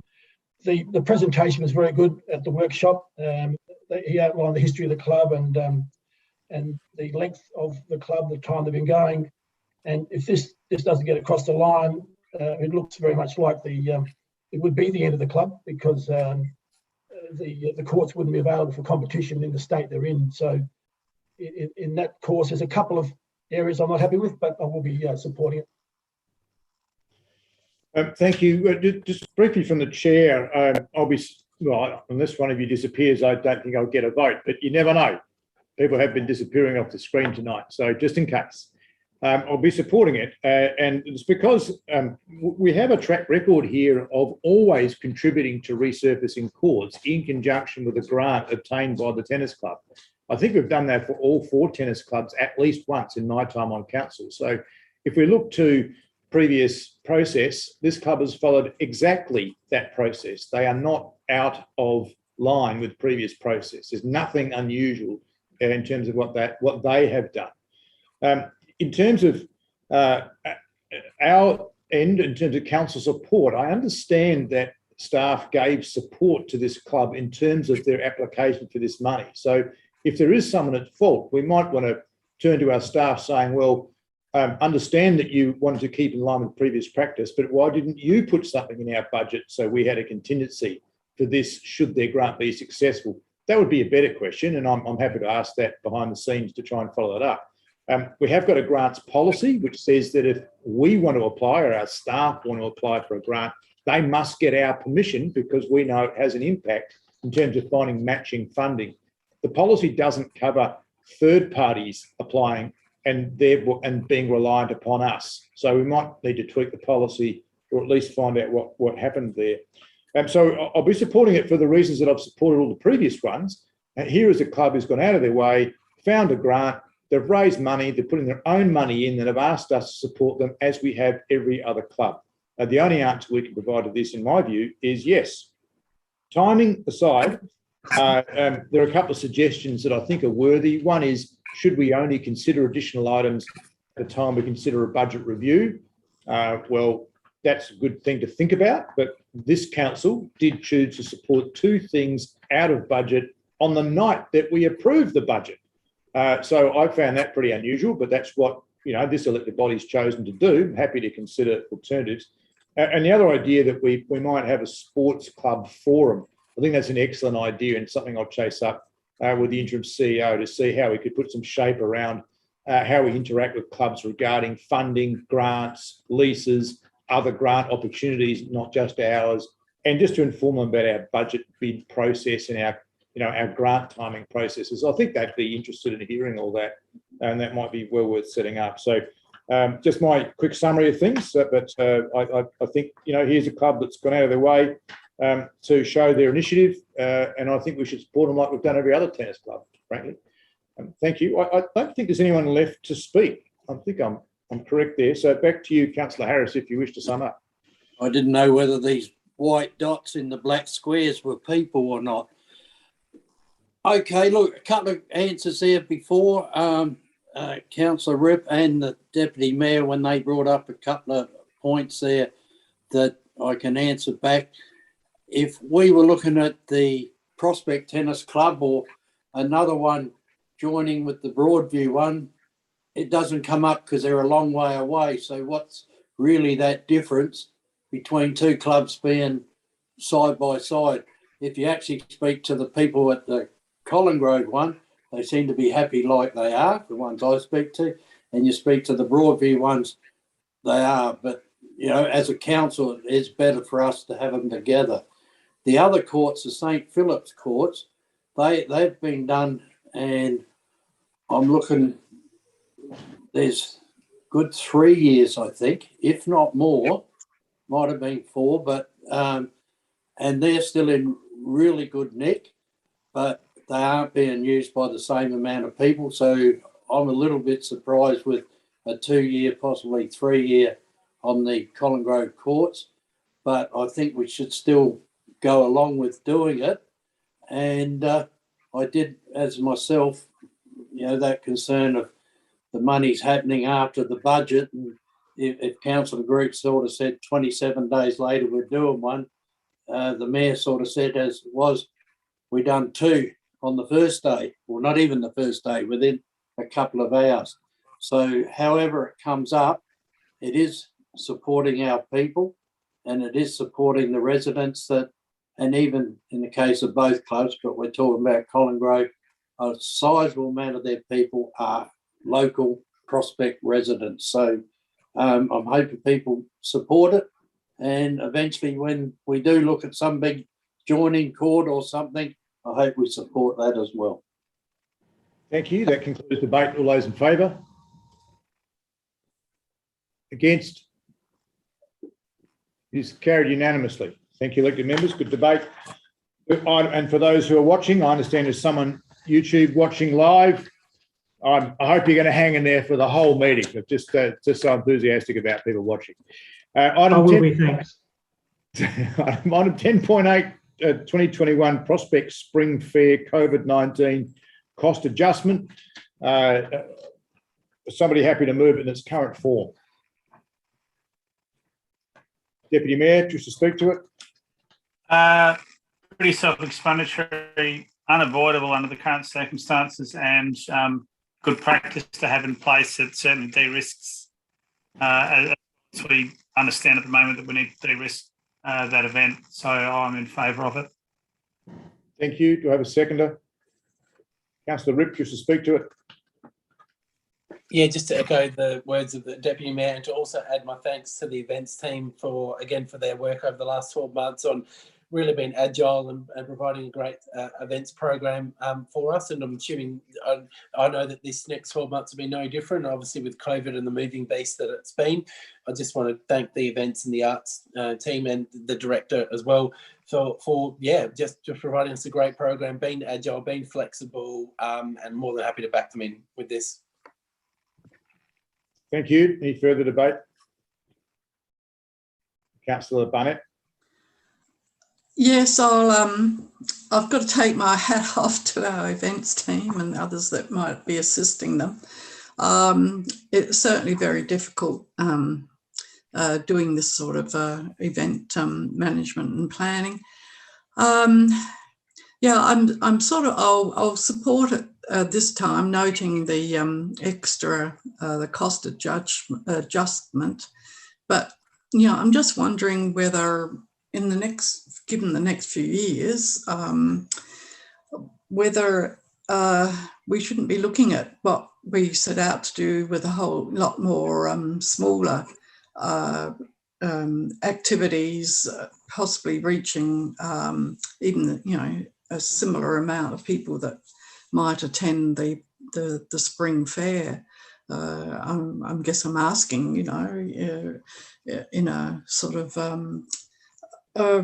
a way, you know, are spring fairs still the way to go for the next few years? But at any rate, we have this before us, so and it's already been put out to the community and promoted, so I'll support it this time. Thank you. Any further debate? And there being none, Deputy Mayor, do you wish to sum up? No, thank you. That concludes debate. All those in favour? Against? Is carried unanimously. Thank you. Item 10.9, the Eastern Health Authority Charter Review. Somebody happy to move it in its current form? Councillor Barnett, do you wish to speak to it? Yes, just to recommend the recommendations, noting that the Eastern Health, the Chief Executive Officer, there's going to be a meeting to work, discuss the clauses that don't have consensus agreement. And so I think that's a sensible way to go.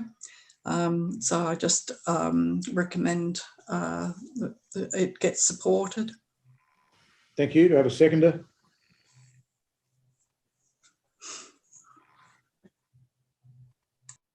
Deputy Mayor, do you wish to speak to it? No, thank you. Any further debate? That concludes debate. All those in favour? Against? Is carried unanimously. Thank you. Item 10.10, appointment of independent council assessment panel members. Somebody happy to move it in current form? Can I pull this one out? No, Councillor Backer, you cannot pull it out. It's already on the public agenda to be debated as a matter that needs a decision. So, as I normally do, I'll ask if somebody wishes to move it in its current form. Deputy Mayor, do you wish to speak to it? Thank you, Mayor. So moving it together on the floor and just a little bit of commentary. In my opinion, the membership rollover as outlined in the report makes sense. The most recent membership process sought skills from planning, architecture, development and local government, so broadly. And this group was established in readiness for the planning and design code. So now that the code has commenced, it makes sense to keep the members who were selected in October 19, as those members appear to have a good experience more broadly, but also experience now with the City of Prospect planning policies. Thank you. Do I have a seconder? Councillor Barnett, do you wish to speak to it? I'll second it so that it can get up for discussion, because there may be some other points of view, I think, about some parts of this. And I encourage part 7, because, you know, to my mind, the more we keep having an elected member focus on it, the more we might manage to hang on to it, still have it on, elected member to actually represent the residents. Yeah, so I'm amiss here. Councillor Barnett, did you wish to speak any further to it? Because you just highlighted that we have a gap in item 7 I need to seek nominations for.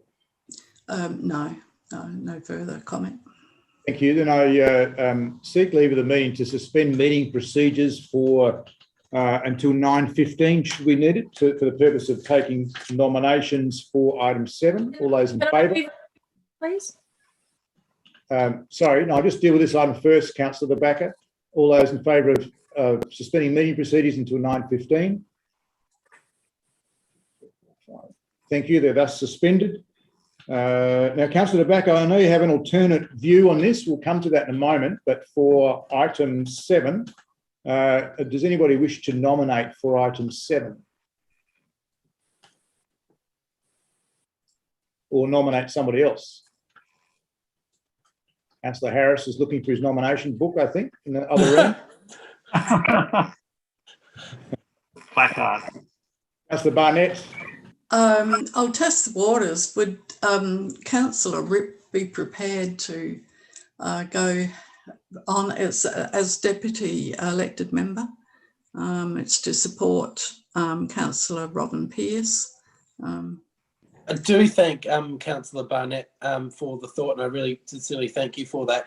Probably with my commitments at the moment with the CEO Performance Review Committee and the Audit Committee, I think I sort of probably wouldn't be able to commit to an extra one just at this point, but I do thank you for your thought with that. I do appreciate it. Thank you. Deputy Mayor? Look, I'd be happy to put my hand up to fill the deputy elected member position on the committee. I understand that Councillor Pearce is the elected member representative for a further 12 months and has done a great job and isn't planning on going anywhere anytime soon in the next 12 months, Councillor Pearce. So I'm imagining you should better get to most things. But yeah, I'm not an expert in this area, but it's interesting to amongst from time to time because it's very informative and it's very educational as well. So I'd be happy to nominate myself. If anybody else wanted to nominate, I'd be happy to, remove my nomination. I'm happy to nominate the Deputy Mayor. Thank you. There's 2 nominations for the Deputy Mayor. Are there nominations for anybody else? If not, we'll take Deputy Mayor as the nomination for item 7. I'll now return us to formal proceedings. That was the only reason. Mayor, just before we go back to formal proceedings, can I just ask a question, just obviously because we have suspended meeting procedures to 9:15. Can I just ask, I know in the past where we've got things advertised on the public agenda, staff have actually pulled items out. What's the action before and not having them debated? What's the process if an elected member wants to pull something out, not have it debated for whatever reason, versus the staff pulling it out? Because I know the previous CEO, that happened a couple of times where things came up and we pulled out Collinswood Shopping Centre, we pulled other things out. Can I just ask a question on process around that? Yes, CEO. I might refer to Manager of Governance. Manager of Governance. Sure. Through the chair, first of all, just to clarify, when you're referring to pulling out, are you referring to withdrawing for debate in some form, or you're referring to withdrawing the item totally off the agenda? I'm just moving an alternate motion as well, because I know the staff, there've been plenty, obviously, examples tonight where we've put up alternate recommendations that weren't on the public agenda. What's the process around, say, staff wanting to do that versus elected members? I just don't know. I would like to know for myself as well. Thanks for clarifying. Through the chair, so an elected member can move any motion. It doesn't need to be the officer's recommendation or the recommendation of the report, because it is what's on the report is just that, it's a recommendation. Should an elected member be the first to first in, putting their hand up and pulling the report or withdrawing the report, then they are able to move either what's printed or an alternate position.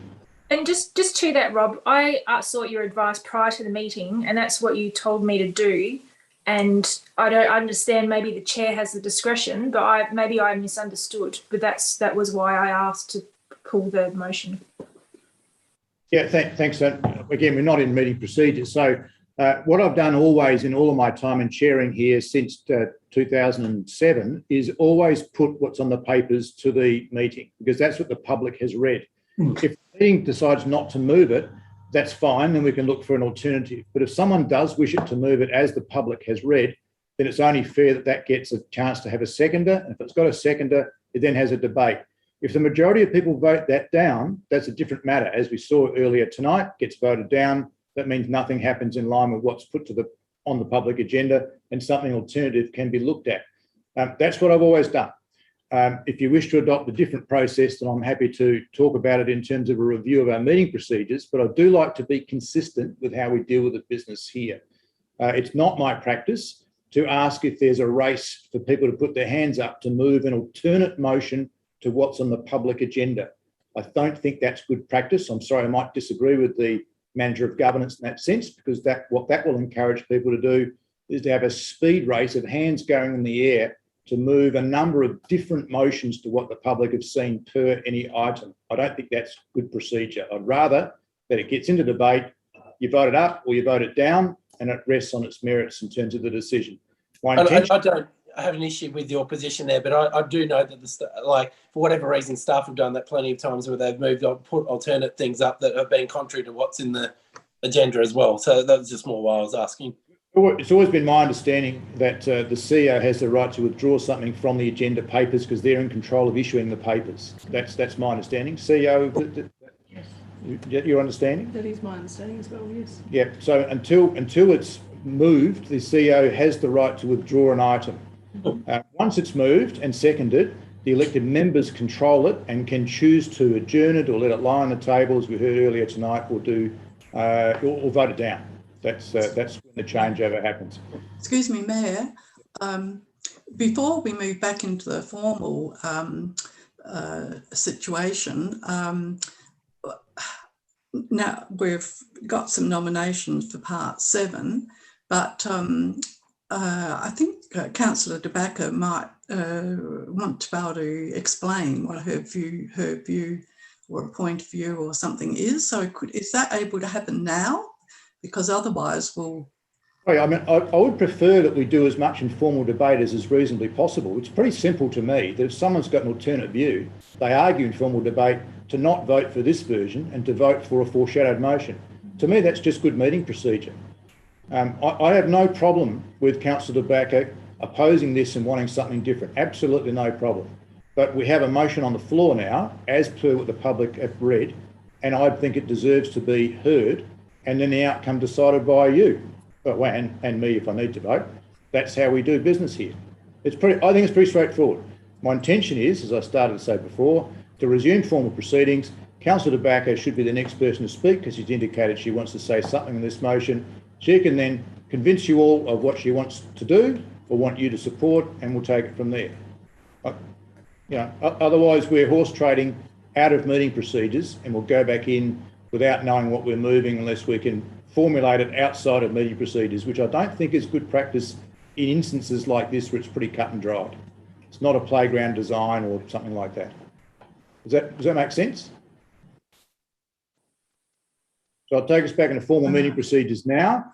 Councillor Barnett, a seconder, had concluded speaking, and now go to Councillor De Backer. I do have a question. I was asking if the I'm all flustered now because I suppose I was trying to do the right thing, and that's why I approached governance before. So I've got an alternative motion that I'd like to move, so I can't do that now. No, Councillor, I just explained this motion is on the floor as we've advertised to the public and as somebody has chosen to move. If no one had chosen to move it, then you would have the option of moving. It was quite obvious that the Deputy Mayor had a pre-prepared, so he's obviously seen my motion and you've seen my motion. So you had something pre-prepared. He was reading off the screen. So though I appreciate you've got Alison, I haven't seen yours. Councillor Larwood. Sorry, Councillor De Backer has the floor, but I think Councillor Larwood is saying that's not the case. But then Councillor De Backer, do you wish to speak to the matter? Well, what I'd like to do, I don't have the words in front of me because I'm on an iPad, so I'd appreciate if governance could assist in, hold on, because I've got to flick between things.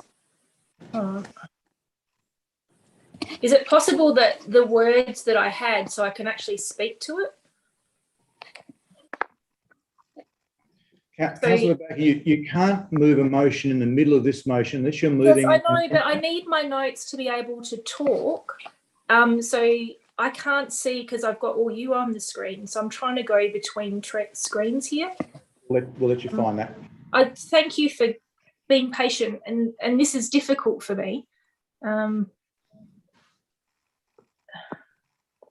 So the basically what I wanted to do, and I think one of the best things that we can do, and as good governance, if we have the opportunity to look at our CAP panel and reapply for the positions. We've had a lot of change in the last 12 to 18 months, and a lot of that has come late. And I think certainly elected members, particularly in the West area and also the Central area, will appreciate the traffic demands that a lot of this new development has taken. Even things, as Councillor Pearce has indicated recently with compliance with development, with even putting shading devices, that happened 18 months after something was finished. So there's two things. One is the design and one thing is compliance. And I just think if we have the ability to re-advertise for those CAP positions, one, it ensures that the current CAP members can actually reapply based on what we're aspirationally looking for. But two, it also might attract other talent that we have to achieve that high quality design that we want. So except for the point for the deputy CAP member as an elected member, I won't be supporting the other points, and I do have an alternative motion prepared should those be voted down. So I apologise, but I just haven't been able to be prompted on the screen as I had anticipated with my earlier discussions with governance. No problem in apologising. So I encourage you to vote down the first couple of points and only support the one that supports the deputy. And I think it would be a really good opportunity for our public. And you have to remember, for our strategic plan, one of the things that's valued is character and design. And one of the things we get complaints about a lot is car parking and amenity. And I just think it's our one chance, our one opportunity as a council to get the best of the best on our CAP. Not to say that the best isn't already on there, but I think it would be due diligence just to reapply for those positions, highlighting those changes that have happened. So I'd encourage you, it's not that we're not going to get the same people.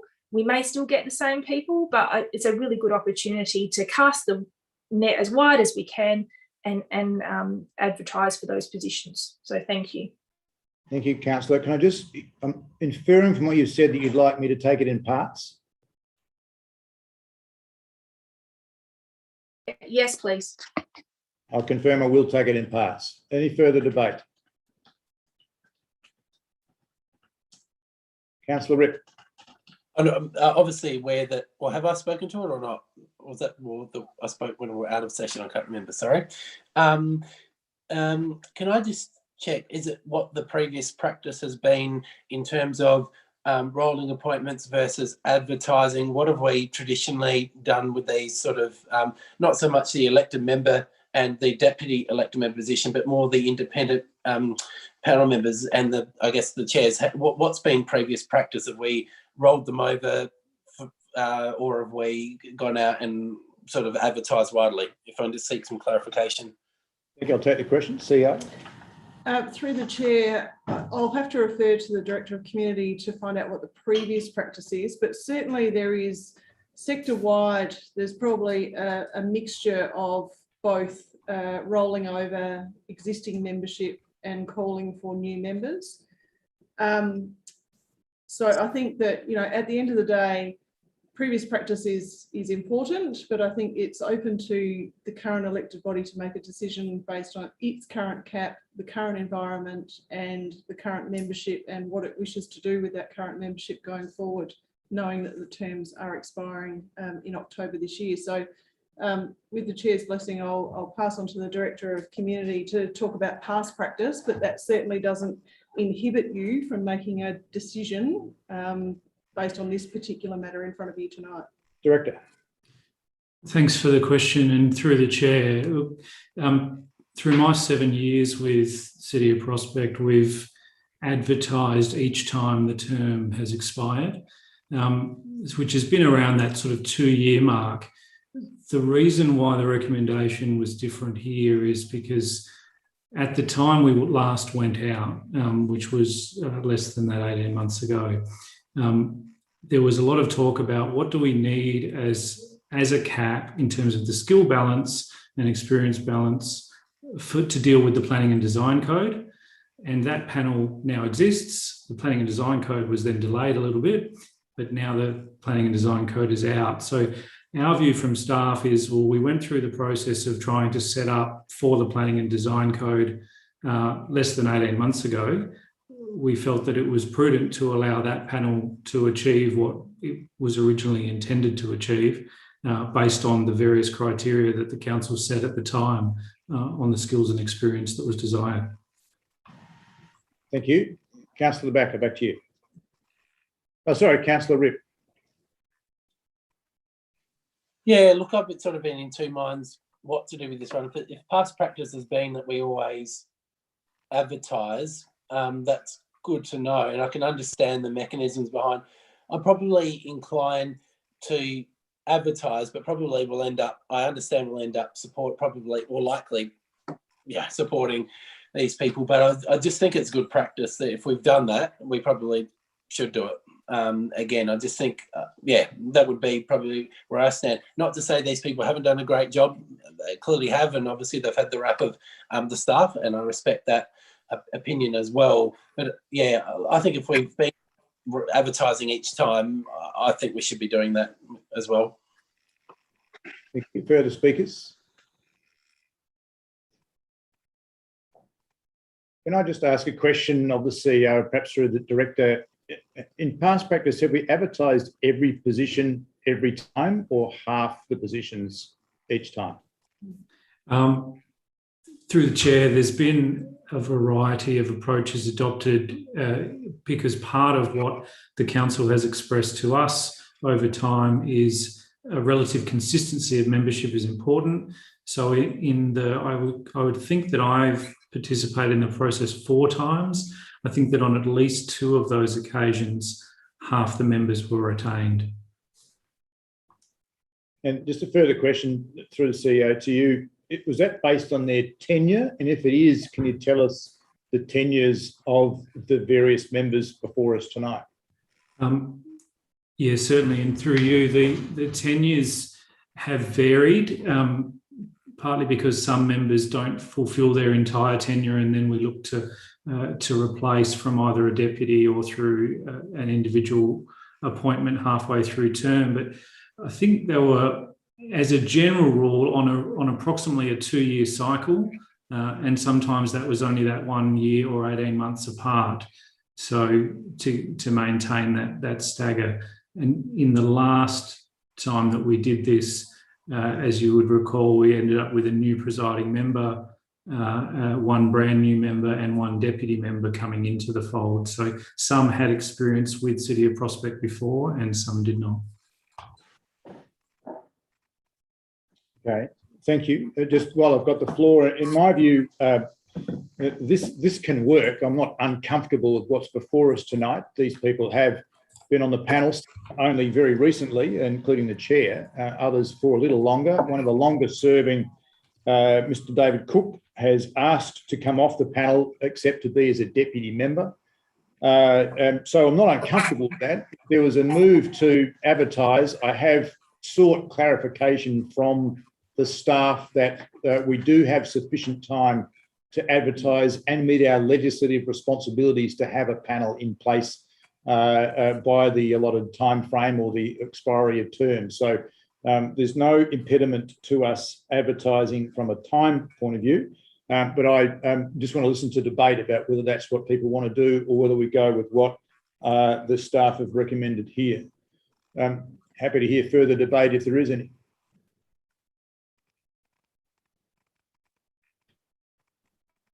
There being none, back to you, Deputy Mayor, if you wish to sum up. Thank you, and thanks everybody for the contribution. Just a couple of things. I can confirm that I have no idea what Councillor De Backer is planning on putting forward as a motion. So I'm unsure as to why I've been accused of some sort of insider knowledge. And I also apologise for being prepared and writing detailed notes with regards to what I might want to move, and therefore reading those detailed notes out. I thought that was good practice. Maybe I'm wrong. I still stand by my position. I think we're in a bit of a transition time frame at the moment, and I think it makes sense to stick with the same team. And it's my understanding that if we decide there's a need to bring an expert in outside of this group of people, then we can. I believe that's a facility which is available to this panel. On that basis, I am still in favour of the motions as they have been written up in the agenda papers. Thank you. That concludes debate. I said I'd take it in parts. So all those in favour of part 1. All those against part 1.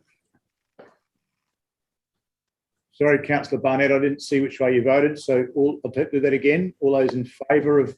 Sorry, Councillor Barnett, I can't hear you, but it's not a time to speak anyway.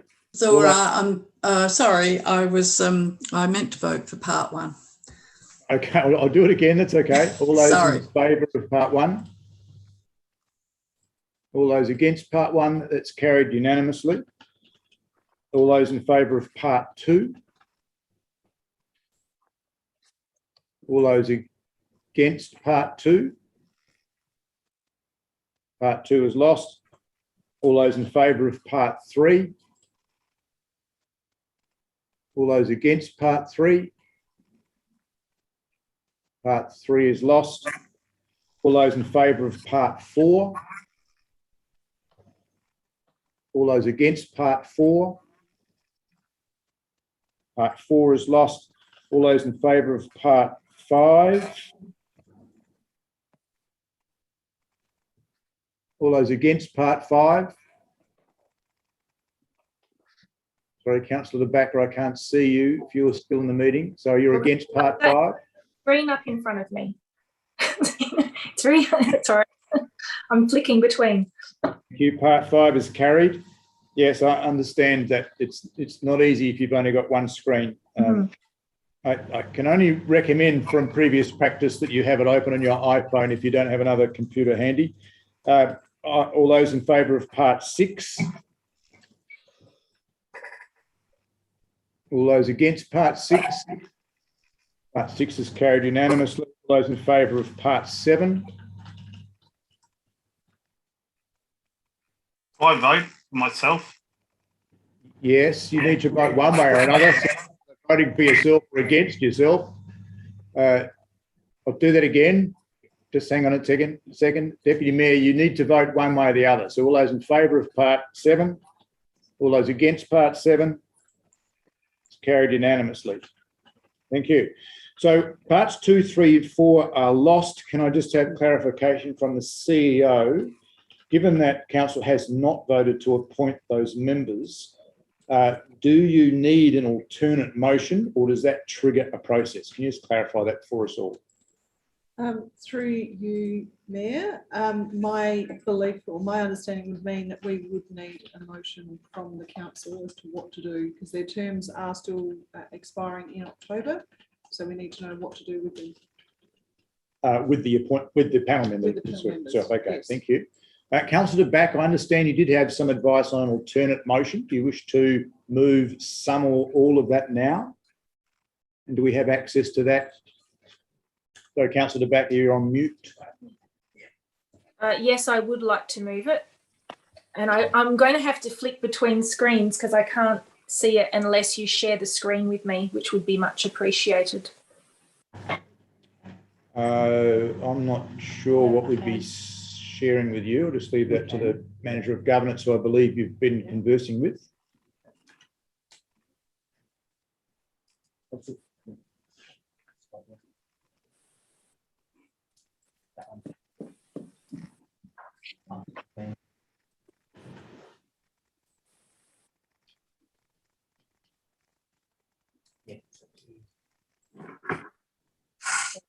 Just trying to copy that content, I understand, so we can get it onto a shared screen for you.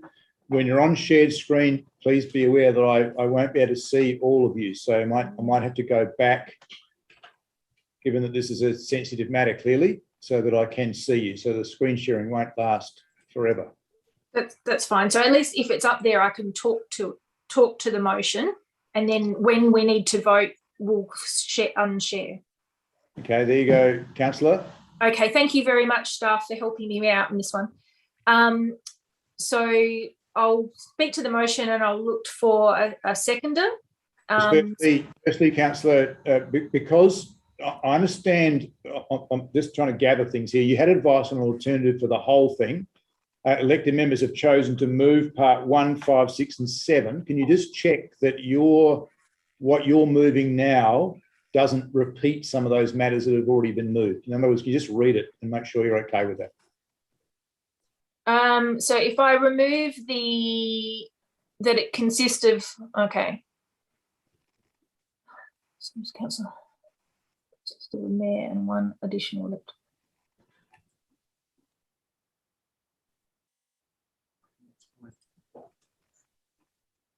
So that's it. So I'm just reading it myself, Councillor, to try and help you.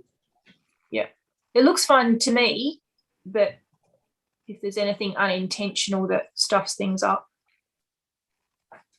So what is the bit under part 3? Is that just the working party?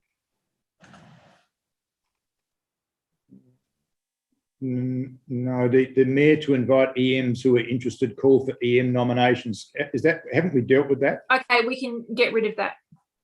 Thank you. That's what I was asking you to check. So, Yep. so there's no part 4, and that councillor appoint councillor Yes. 8X. You need that. No, sorry. You need that to be on the selection committee. This is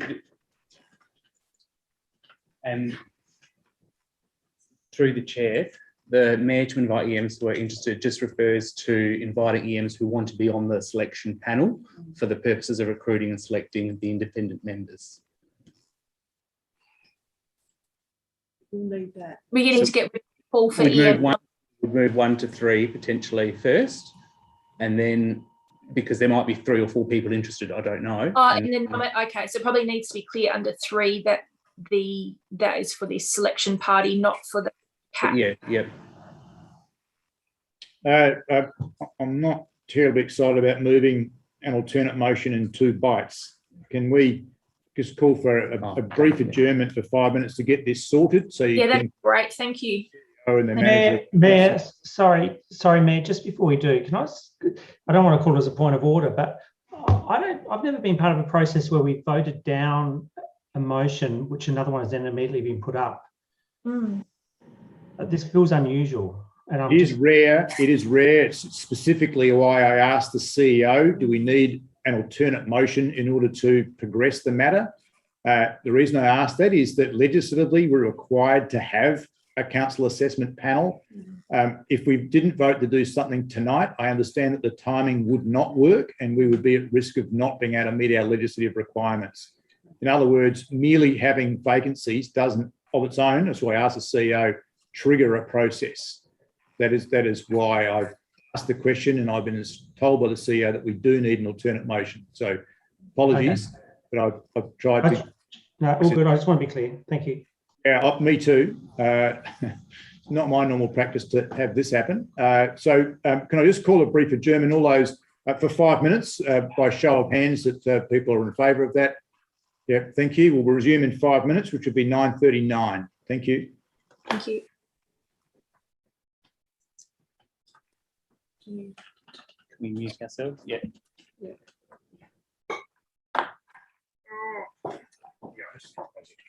It should be a part 4 or part 5. That's right.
Yeah.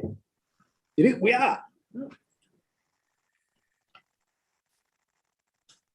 Now, folks, can you just wave if you can hear me?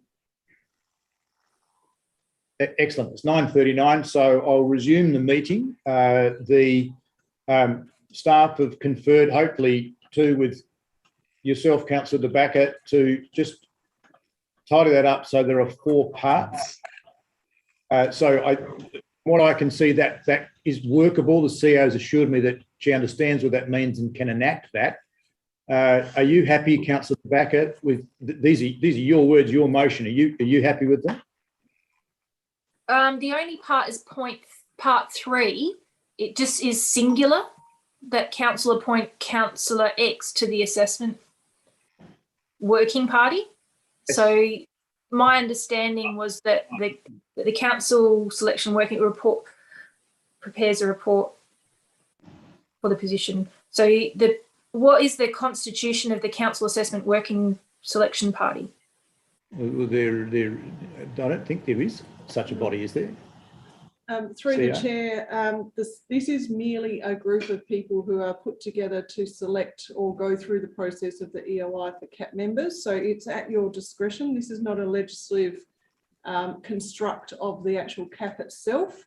So if you want a councillor or more than one councillors, that is up to you. I prefer that more than one councillor, because my understanding, it was similar makeup to what was last time. So maybe a question through the chair to the Director of Planning, what the selection panel or working party was before.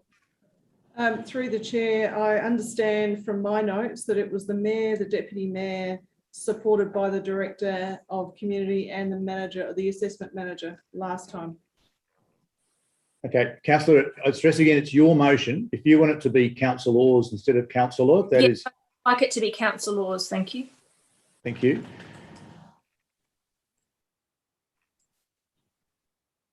Now, it's my intention, Councillor De Backer, that if you wish to move this way, which seems you do, that I'll take your moving. I'll then ask for a seconder. If there is a seconder and it gets on the floor, then I'll seek to suspend meeting procedures to take nominations. Okay. The last one. Okay. So you wish to move it? I do. And shall I read it out? Can everybody see it? I do need time just because it's been moving base to actually read it, or it would help if it's read out. That would help. So the backer, they would like you to read it out. Yep, that's fine. That council conduct a recruitment and selection process for the upcoming vacant independent members, including chair positions, on CAP for which the current independent members would be welcome to apply.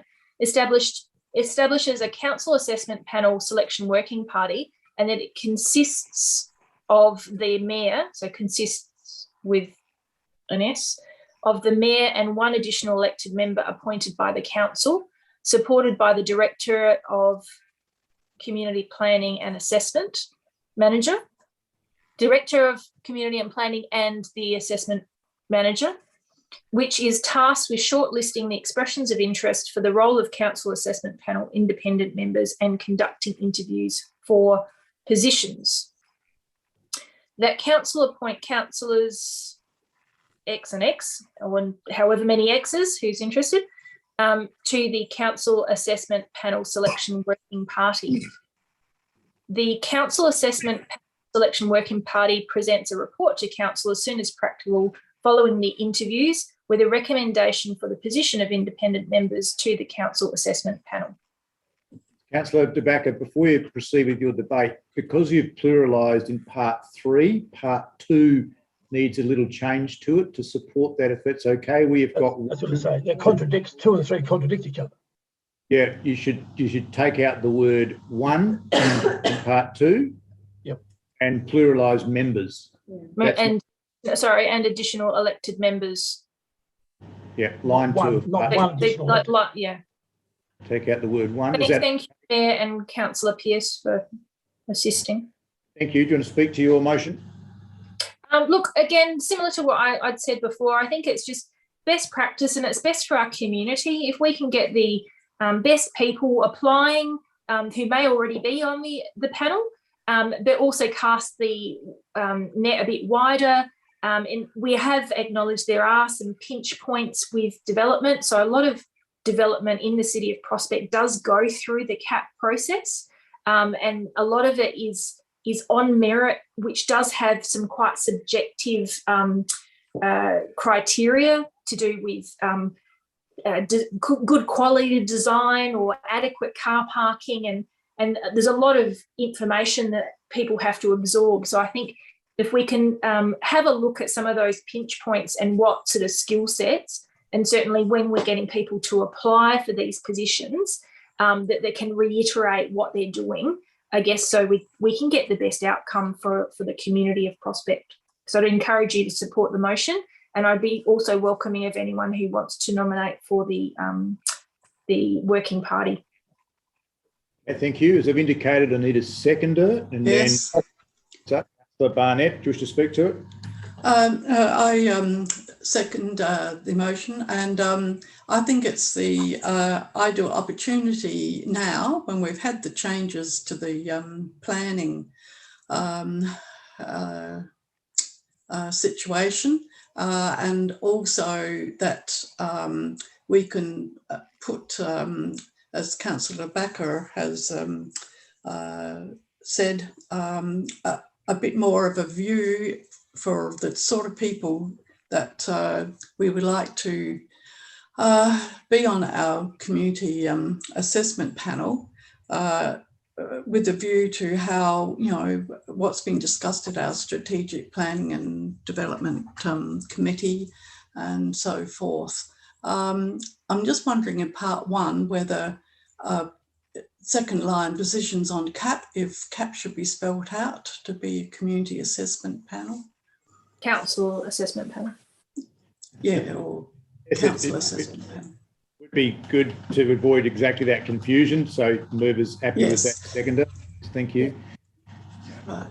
So further?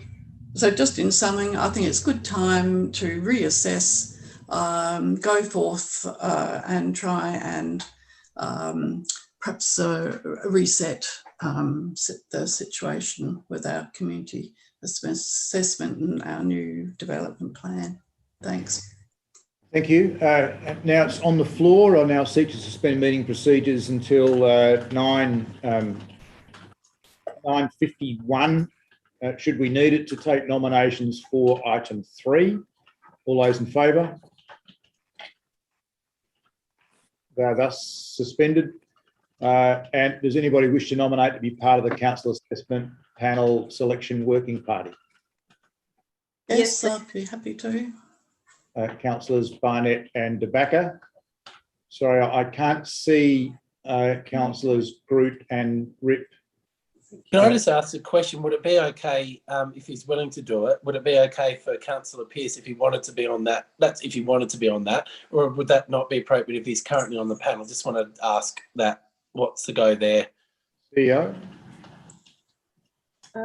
Through the chair, I think Nathan's made himself visible. Look, I don't see that there's a conflict of interest I don't know. from Councillor Pearce being on that selection panel, should he wish to do so. I think it would be valuable to. I'd like to nominate Councillor Pearce. Obviously, I put you on the spot there, Councillor, but I'd like to nominate Councillor Pearce if he's willing to accept that to be on that as well. Look, I'm happy to be on it. I was on the previous one, and all these current members were in that interview situation. I was wondering whether it was inappropriate though if I was on that selection panel, but if I remember, David, how many do we have last time? We had about yourself and 3 others, did we? We had 2 elected members, myself and the deputy mayor, plus staff. Yeah. So Christine and I were on it last time. I sort of rather forgo it, and I think yourself and 2 is appropriate with obviously staff members there as well. Because last time I remember when we were interviewing, it became a bit of a procession with the interviewing, like 7 or 8 people having to ask questions. I think two elected members is enough. Thanks anyway, Stephen. So you're accepting the nomination Councillor No, Pearce? no, I'm not. No, I'm not. I think the mayor and 2 elected members is enough. Okay, thank you. Matt?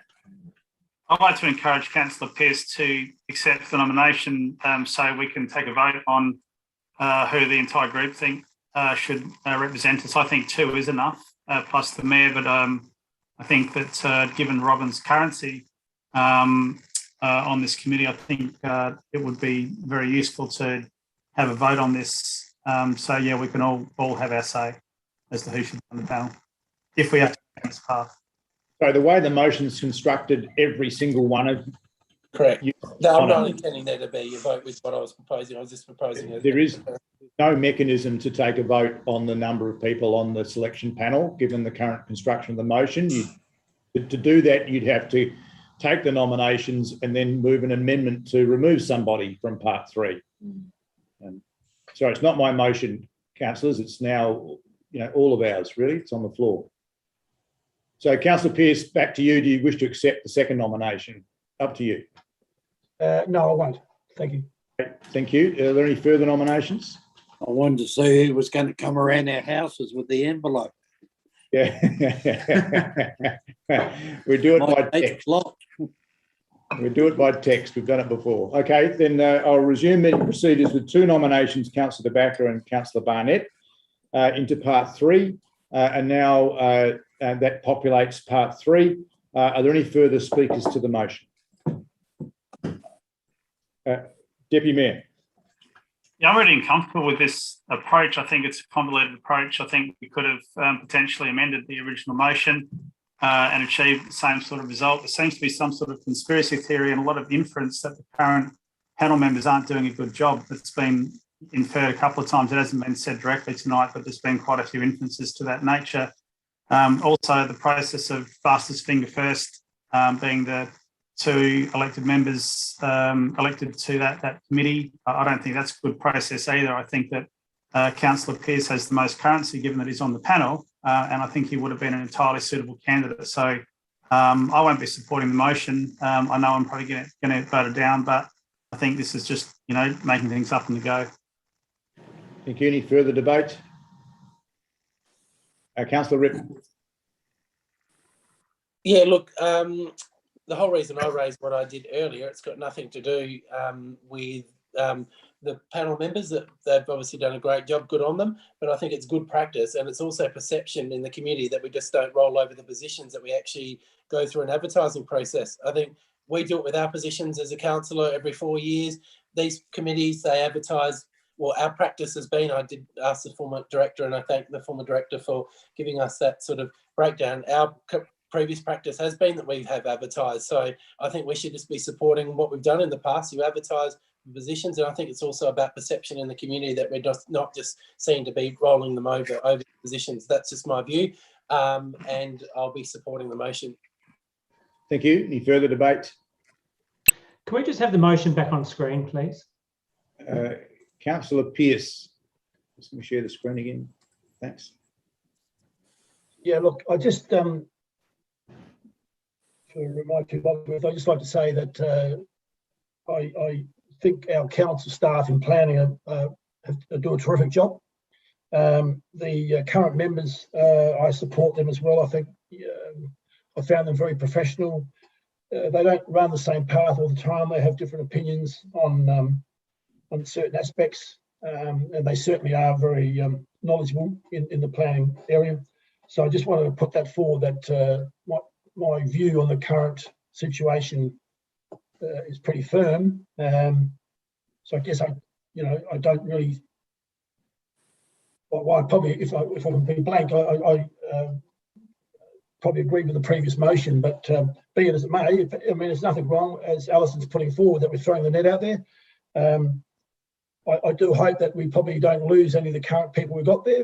I guess they put themselves forward to go for another 2 years, so that won't be the matter. But just wanted to support our current planning staff and the CAP members at present. Thank you. Any further debate? Councillor Group. So, given that this is the motion before us, I'll generally support, or I'll support it. a little uncomfortable about is the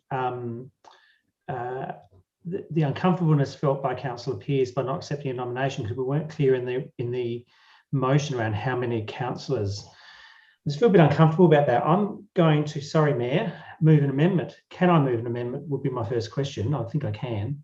Yes, you can, yes. And I'd like to change part 2 to read and 2 additional elected members. So I think that was the intent, and that's why I've asked for it back on the screen, because I was in my mind thinking we had 2 elected members plus the mayor plus the staff assistants. That would allow as many members as wants to put their hand up to nominate, and then we go through vote processes, which is what we do for every other committee that we have. So I would like to formally seek that amendment, just with the addition of the word 2 between the words additional and elected in part 2. Now, that might not have any effect in terms of anyone else maybe wanting to nominate, although I would encourage, if possible, that to be opened up again should there be a desire for it. But it just allows us to have some clarity about how many members we want, and then a process that would follow should there be more than 2.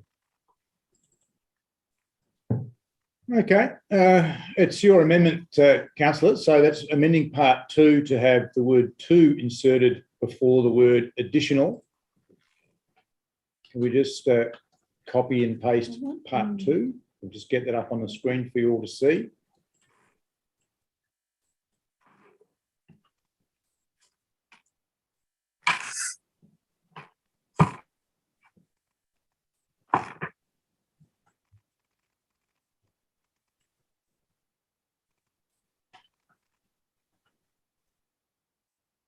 And do you feel the need to speak any further to it before I seek leave of That's fine, thanks.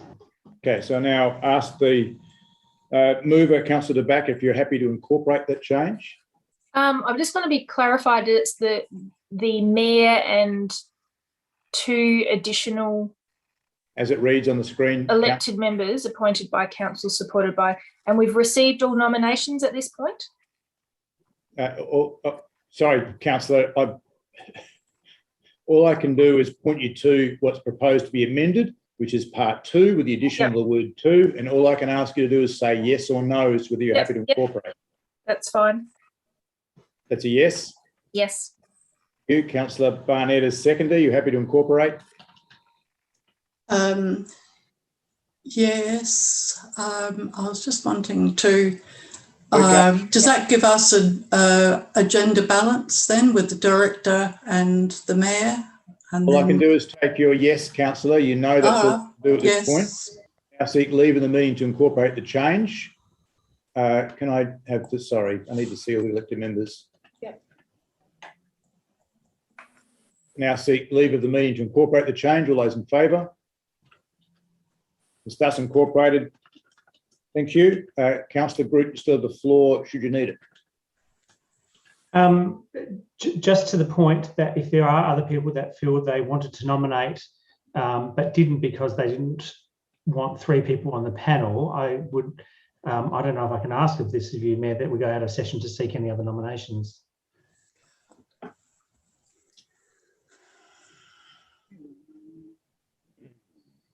Well, you can ask me. We just did. It's what I do with your question. Look, I think for the fullness of the debate, there's no procedure to guide me in this matter. I'll take your request and seek to your leave to suspend meeting procedures. You'll then have the, as a collective, whether you grant me that leave to suspend meeting procedures until 10:05. All those in favour? All those against? It is thus suspended. The purpose was to seek whether there are any further nominations. Are there any further nominations?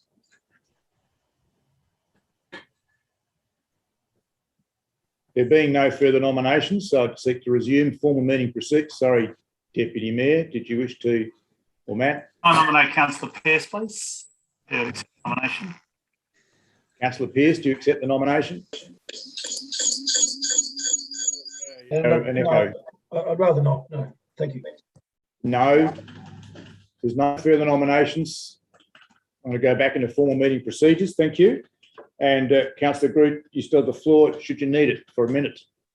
No, I don't, but thank you. I just think that's an important part of the process, a bit of due diligence that we followed, and I'll support the recommendations in front of us. Thank you. Do I have any further debate on this item? If not, back to you, Councillor De Backer, if you wish to sum up. Yeah, thank you for all the debate. I think it's, it's really important to a few of us on the panel, and I think everyone, all elected members want to get good outcomes from planning and design. And I think this just gives a surety to the community that we're doing the best in casting the net wide to see that we can get all the skill sets that we need on the CAP. So thank you again, and thank you to the planning team and all the good work that they do. And I encourage everyone to support the motion. Thank you. That concludes debate. All those in favour? Against? It is carried. Thank you, elected members. I just know the time is 10 o'clock. We've still got 30 minutes before we need a motion to keep going, but we're now to item 10.11, Local Government Finance Authority of South Australia Annual General Meeting, 29th of October 2021, attendance and motions. Someone happy to move it in its current form? Councillor Barnett, do you wish to speak to it? No. The seconder? Councillor Harris, do you wish to speak to it? No. Do I have any further debate? That concludes debate. All those in favour? Against? It is carried unanimously. Thank you. On to item 11 is general business. So is there any general business of an urgent nature? No. Item 12, reports for information as per the protocol. Only those items reserved will be withdrawn for debate. Does anybody wish to withdraw item 12.1, the investment report? No. Anybody wish to withdraw item 12.2, the update on council's borrowing and related transactions?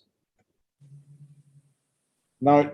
Item 12.3, does anybody wish to withdraw the Mirror monthly activity report? I know you've all read it, scintillating. 12.4, does anybody wish to remove Eastern Health Authority service review? Councillor Pearce, that's withdrawn. I'll withdraw item 12.5. Does anybody wish to withdraw item 12.6, the major projects update, capital works and special projects bi-monthly report? No. 12.7, does anybody wish to withdraw strategic planning and development policy committee meeting minutes? No. And does anybody wish to withdraw 12.8, Eastern Waste Management Authority board meeting minutes? No. If that's the case, can I have someone move on block item 12.1, 12.2, 12.3, 12.6, 12.7 and 12.8? Yes. Oh. So I'll take Councillor Barnett. I wasn't looking when you all put your hands up. Do I have a seconder? Councillor Rip, thank you. There is no debate on those items. All those in favour? Against? They are carried unanimously. Thank you. Okay, item 12.4, Councillor Pearce. Did you wish to move it in its current form? Yeah, look, I do. I just wanted to make a comment. I wish to move it. It was a great report. It was just a pity. I found the Healthy Environments, who did a comprehensive report. I found it very hard to read the graphs. I don't know if anyone else had a problem, but obviously there's a lot of input into it, and it was difficult to read. That's just the only comment I wanted to make. In the format that's in our agenda papers, yes. Just would you like staff to send it out as a cleaner copy? Definitely, yeah. I mean, they went to so much work, and I was trying to zoom in and out, and you just couldn't grasp the figures. Cleaned your glasses and everything, still didn't look good? Did that twice, yeah, and it still didn't work. Staff have assured me they'll send out a cleaner copy. Thank you. Yeah, that's all. Anything further? No, that's all. Okay. Thank you. Do I have a seconder for that item? Councillor Barnett, do you wish to speak to it? No, thanks. Thank you. Any further debate on that item? If not, that concludes debate. All those in favour? Against? It is carried unanimously. Item 12.5, I moved to make some comments on the contents of it, but I need to move it to get it on the floor. Somebody happy to move it in its current form? Councillor Harris, wish to speak to it? I read it and I'm just interested in what you want to say, and I will just reply if necessary. Thank you. Just sorry, I am adding in there that because of the COVID stuff, it has changed a heck of a lot of things we can do and how we can do it. And people like Merrin and others are doing an excellent job trying to perform it. Those of you would know last Sunday now didn't happen, which was a community art show. And that was pretty terrible because it's one of the major art things in the city over the year. And I had a new shirt to be barman and all, so missed that. But unless the mayor brings up something else, I will close it off. Thank you. Do I have a seconder? Councillor Barnett, wish to speak to it? No, just again commend our team, and yeah, I just think it was an amazingly broad, a range of events, and yeah, so I'll be interested to hear what others have to say. Thank you. As I withdrew it and signalled I want to comment on it, I really just want to do two things. First is to commend the staff and the director here to pass that commendation on to his team. It was a really quite a terrific season of events, given the complexity of running events at all during the season. So we have spoken about it before, but I just want to reiterate that I'm incredibly grateful for the hard work that the team have done. It's a very small team, bolstered by other staff and contractors on occasion, but nevertheless, I think they did a mighty effort both in thinking of different things and then executing them all so well. I can't think of anything that they ran that was a dud in any way. They were all really well done and really well appreciated. So I want to get that firmly on the record. What I wanted to do is draw your attention to the table on page 285. And the table on page 285 refers to the approximate cost per head. You know, I've maybe got a bit of an economist hat on here, but I do remember the debate raised by some elected members around the cost of events and that we should spread the money around in a number of smaller events. I counselled at the time that it depends exactly on what you're looking for, and it would be good if we could clarify what we're looking for, because there has been a history in the city of running the community fair and the terrific street party and street fairs before that for some years, and other events at roughly $10 per head in terms of the attendances. What you'll see on page 285 is a cost per head that varies markedly. Only one of them is cheaper than $10 a head, and that's the Prospect Fringe, which is an overarching event management. And I really welcome that we were very much a fringe venue this time for the first time ever, to the extent that we were this time. But some of them range up to $39.32 per person. Now, I'm not for a minute saying that that event was a bad event. I just want to challenge the thinking out there that some people say it's better to run events that are smaller and spread the money around. I just want to say firmly, what happens when you do that is that the money gets spread less efficiently. The event might be better, but it's only better for the people that turn up to the event.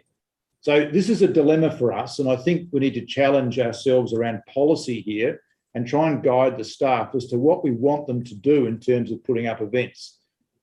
Because if they come up with an event that's $100 a head, we don't find out about it till later, they might say, we never gave them any guidance. And I think we should. The street parties, for instance, which I thought were fantastic. The Festival Street Explosion is one of the best initiatives we've had. But at $33.84 a head, it's quite expensive. And I wonder whether the ratepayers would think that that's a good use of their money, particularly if they didn't go to one, but even if they did go to one, whether they think that was a good use of their money. So the first thing is there efficiency? And second thing is, should we even think about efficiency? Probably the spin-off is that by doing the analysis, it really helps the staff do the same thinking process themselves and say, look at that, if we're going to run the Festival Street Explosion again, could we do it to a tighter budget? or get more bang for our buck so the cost per head is not so high. So I think the table is very interesting. I'm surprised to see that the outdoor cinema is so expensive per head, but I did go along to a couple of those, and the weather really didn't help us. Most of those nights were very cold and windy. So maybe the season's the wrong season or something, but you wouldn't have thought that that's what it would cost per head. It would be cheaper for us to send people to the cinema than to run this event. And that doesn't make much sense. So I think it's an area where we need to have more policy, and I look forward to the learnings of staff over time in developing what they choose to do in the next event season. I just want to draw those observations to your attention, not for the purpose of changing the motion or amending it, but I just thought that was a really good insight into the challenges that face staff when redesigning events in the local government and a COVID context. But again, I want to reiterate, I just have nothing but praise for the events team and what they've been able to achieve over the last event season. And I thank the Director for bringing the report to us and the CEO. Thank you. So any further debate on this item? Councillor Ripp. Yeah, look, just briefly, I want to thank the Director again, the Manager, Merrin, and the events team for everything they've been able to produce. I think probably to address part of what the Mayor was saying, I suspect COVID and just the willingness of some people in the community to go out to see events part of that attendance could have just been the apprehension of going out. I know a few people I speak to in the community that, particularly the last 12 months, even with restrictions eased, there's just been a bit of that apprehension going out because of COVID as well. So that could have been an impact on some of the attendance of some of those events, which could have then impacted the cost. So that'll be interesting to look at, particularly the next 12 to 24 months, as more of the population gets vaccinated and we start hopefully into back to a new normal. So that will definitely, it'll be interesting to see those attendance figures at some of those events to see if they increase. But look, definitely the way that the team has adapted, particularly the last 12 months, for what we would have thought the events program would have looked like 2 years ago to how they've adapted and been willing to adapt and been agile, it's been brilliant. So I've got absolute praise for them. Thank you. Any further debate? If not, Councillor Harris, wish to sum up? No, apart from, I always like that little bit, apart from, as you put, some of the costs that's involved, but I think Councillor Ripp sort of raised a lot of those reasons that can happen to people, especially the outdoor cinema. I totally agree with what the Mayor said. You could almost take everyone down to either in North Adelaide or Prospect Road to the cinema, and they'd be inside nice and warm and cheaper. So, but you can't help that. You know, people are going to come outside if they can and that sort of thing. So if we have better weather, because a lot of these events are outside, better weather, and without the COVID or restricting the COVID, I think we'd have a better result. But I have nothing but praise for nearly every event that our staff put on with the help of others and that sort of stuff, and hope they continue. And residents I have spoken to or met at these things were all very sort of happy, knowing even the money was coming for themselves. I urge people to support the simple motion. All right, that concludes debate. All those in favour? Against? It's carried unanimously. Okay, next on the agenda, council member reports and briefings. Are there any? There being none, we move to motions on notice. Item 14.1, notice on motion, elected members' years of service acknowledgement. Councillor Pearce. Yeah, thanks. So look, I put this forward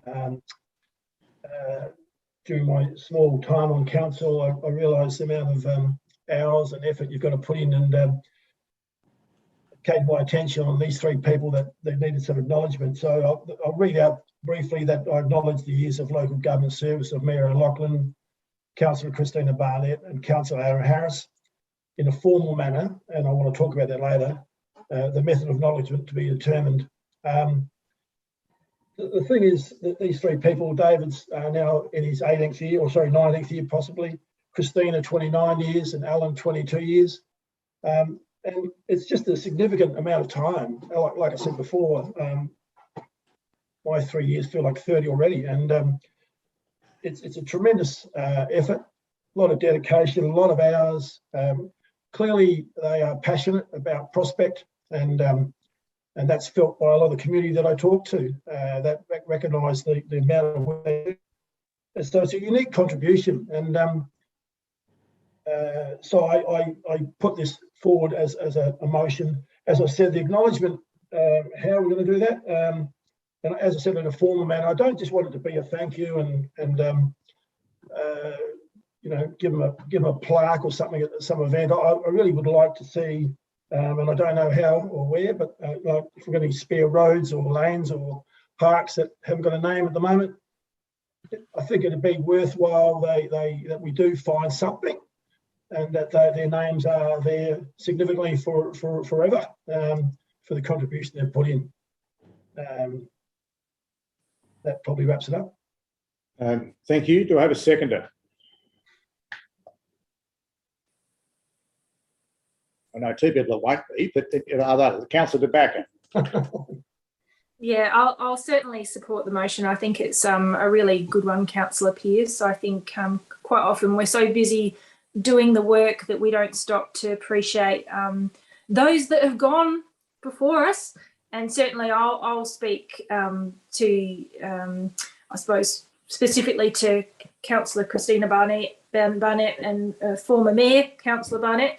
She certainly lent in to me when I was aspiring young councillor, naive and not knowing what I was in for. And I think that's really important. And certainly I shoulder tap people every time I go on for council, even in my ward, because I think it's a great opportunity. I think it's really good for those of us that are in council to encourage other people, and especially people that are passionate about the area.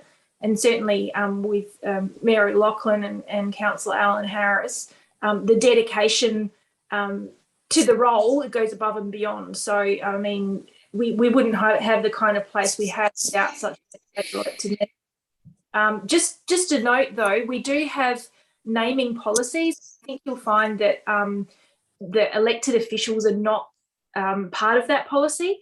And in many ways, we're looking at our Ghana naming. So I think we might have to be have a look at the appropriate things that we could, you know, celebrate our elected members. And certainly with coming up to our sexcentenary, I think there's plenty of opportunities to acknowledge the length of service. So I commend the motion and look forward to seeing what comes of it. Thank you. Thank you. Any further debate? Councillor Group. Look, just to echo those comments from both Councillor Pearce and Councillor De Backer for the three elected members subject to the motion tonight. I think it's a great opportunity to acknowledge the hard work and some, what is it, sort of 30, 50, 70 years or so forth of work between the three of you. None of you look 70, of course. Some of you look 80, but anyway, it's really great to acknowledge the work of all three of you. I think it's also a good reminder for us to think about how we acknowledge work of all the elected members at different points, whether it's 5, 10, 15 years as well. We don't tend to do that a lot in this council. I know other councils do, and that's not to take away from this motion at all, but also, you know, it'd be good to think about that in the longer term. But I think I did suggest to Councillor Barnett that we name a room after her in the building, but she politely declined my offer of putting it forward at the time.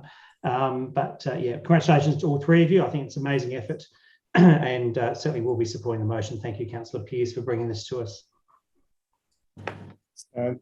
Thank you. Further debate, if any? Councillor Rip. Just to echo the words and acknowledge all the years of service there, and the many, I guess, the combined years of service as well. Fully support the motion and the intent of it. I think it's a good motion. Thank you.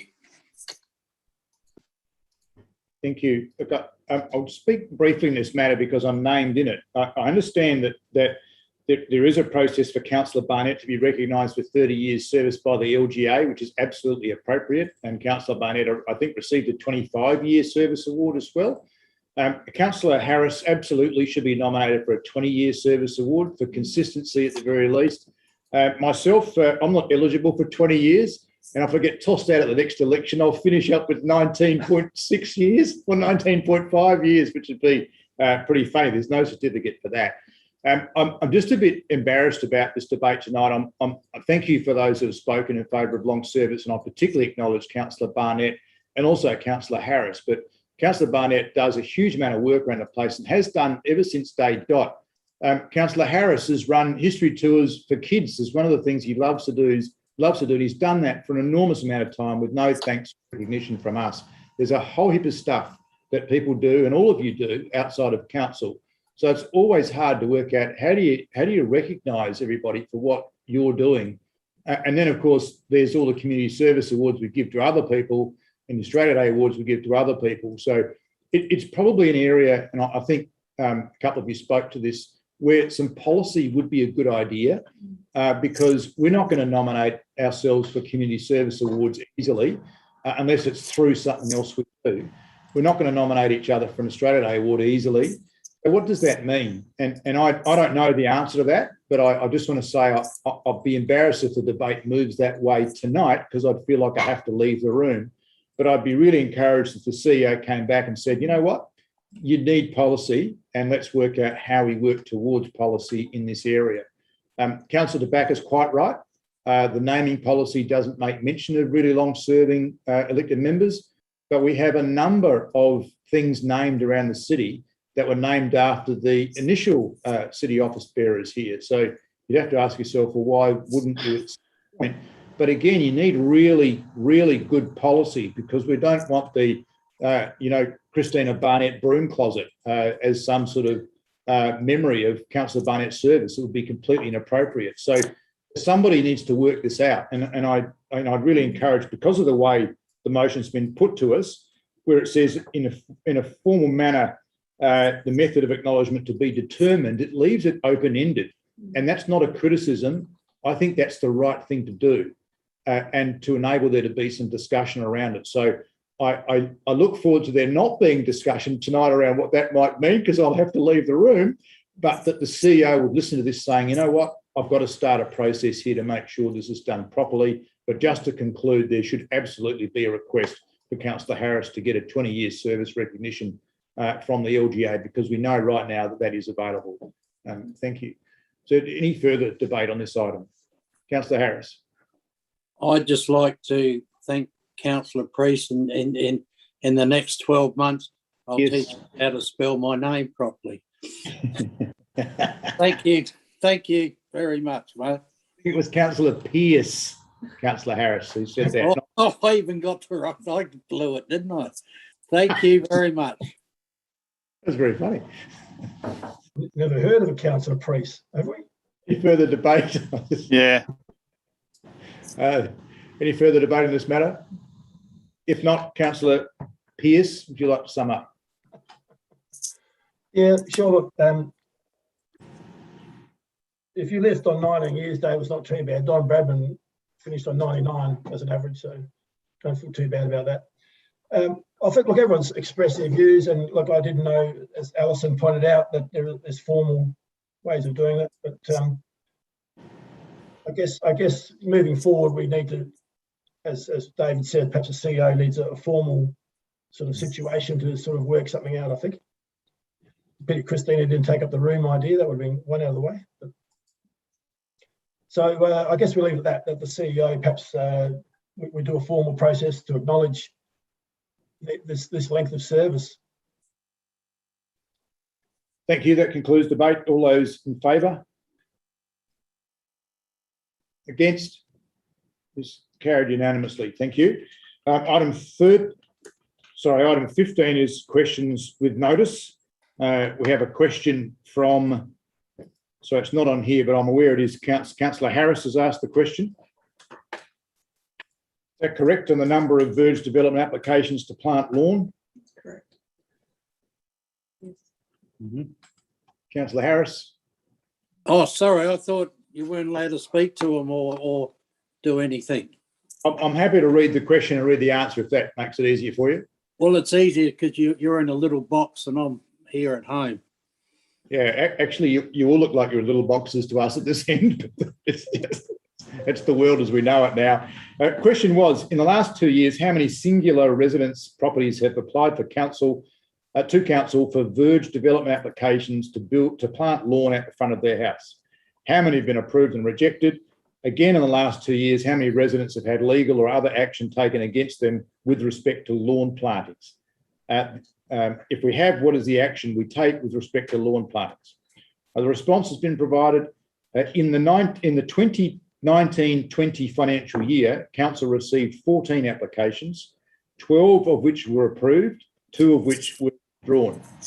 In the 2020 to 21 financial year, council received 41 applications, 37 of which were approved. 1 was not approved due to being artificial turf. 3 applications were possibly withdrawn, in brackets, no response was received from the applicant following council going back to the applicant for further information. The application is now with them to decide on their course of action, end brackets. And in answer to the last question, no legal action has been taken. Okay, so that's the answer to the question. As you know, there's no follow-up questions there. That answer will be printed in the minutes of the meeting and on the public record. Thank you. Thank you. All right, item 16 as a confidential item, minutes from recent meetings of the Chief Executive Officer Performance Development Review Committee and general update to council on recruitment and selection. Have someone move the order to exclude the public? Councillor Ripp, do you wish to speak to it? No. Do we have a seconder? Deputy Mayor, do you wish to speak to it? No. Any debate on this? That concludes debate. All those in favour? Against is carried unanimously. Thank you. Just ask staff to leave the room if they're not named in there. Okay, we'll just stop the stream as well. We'll just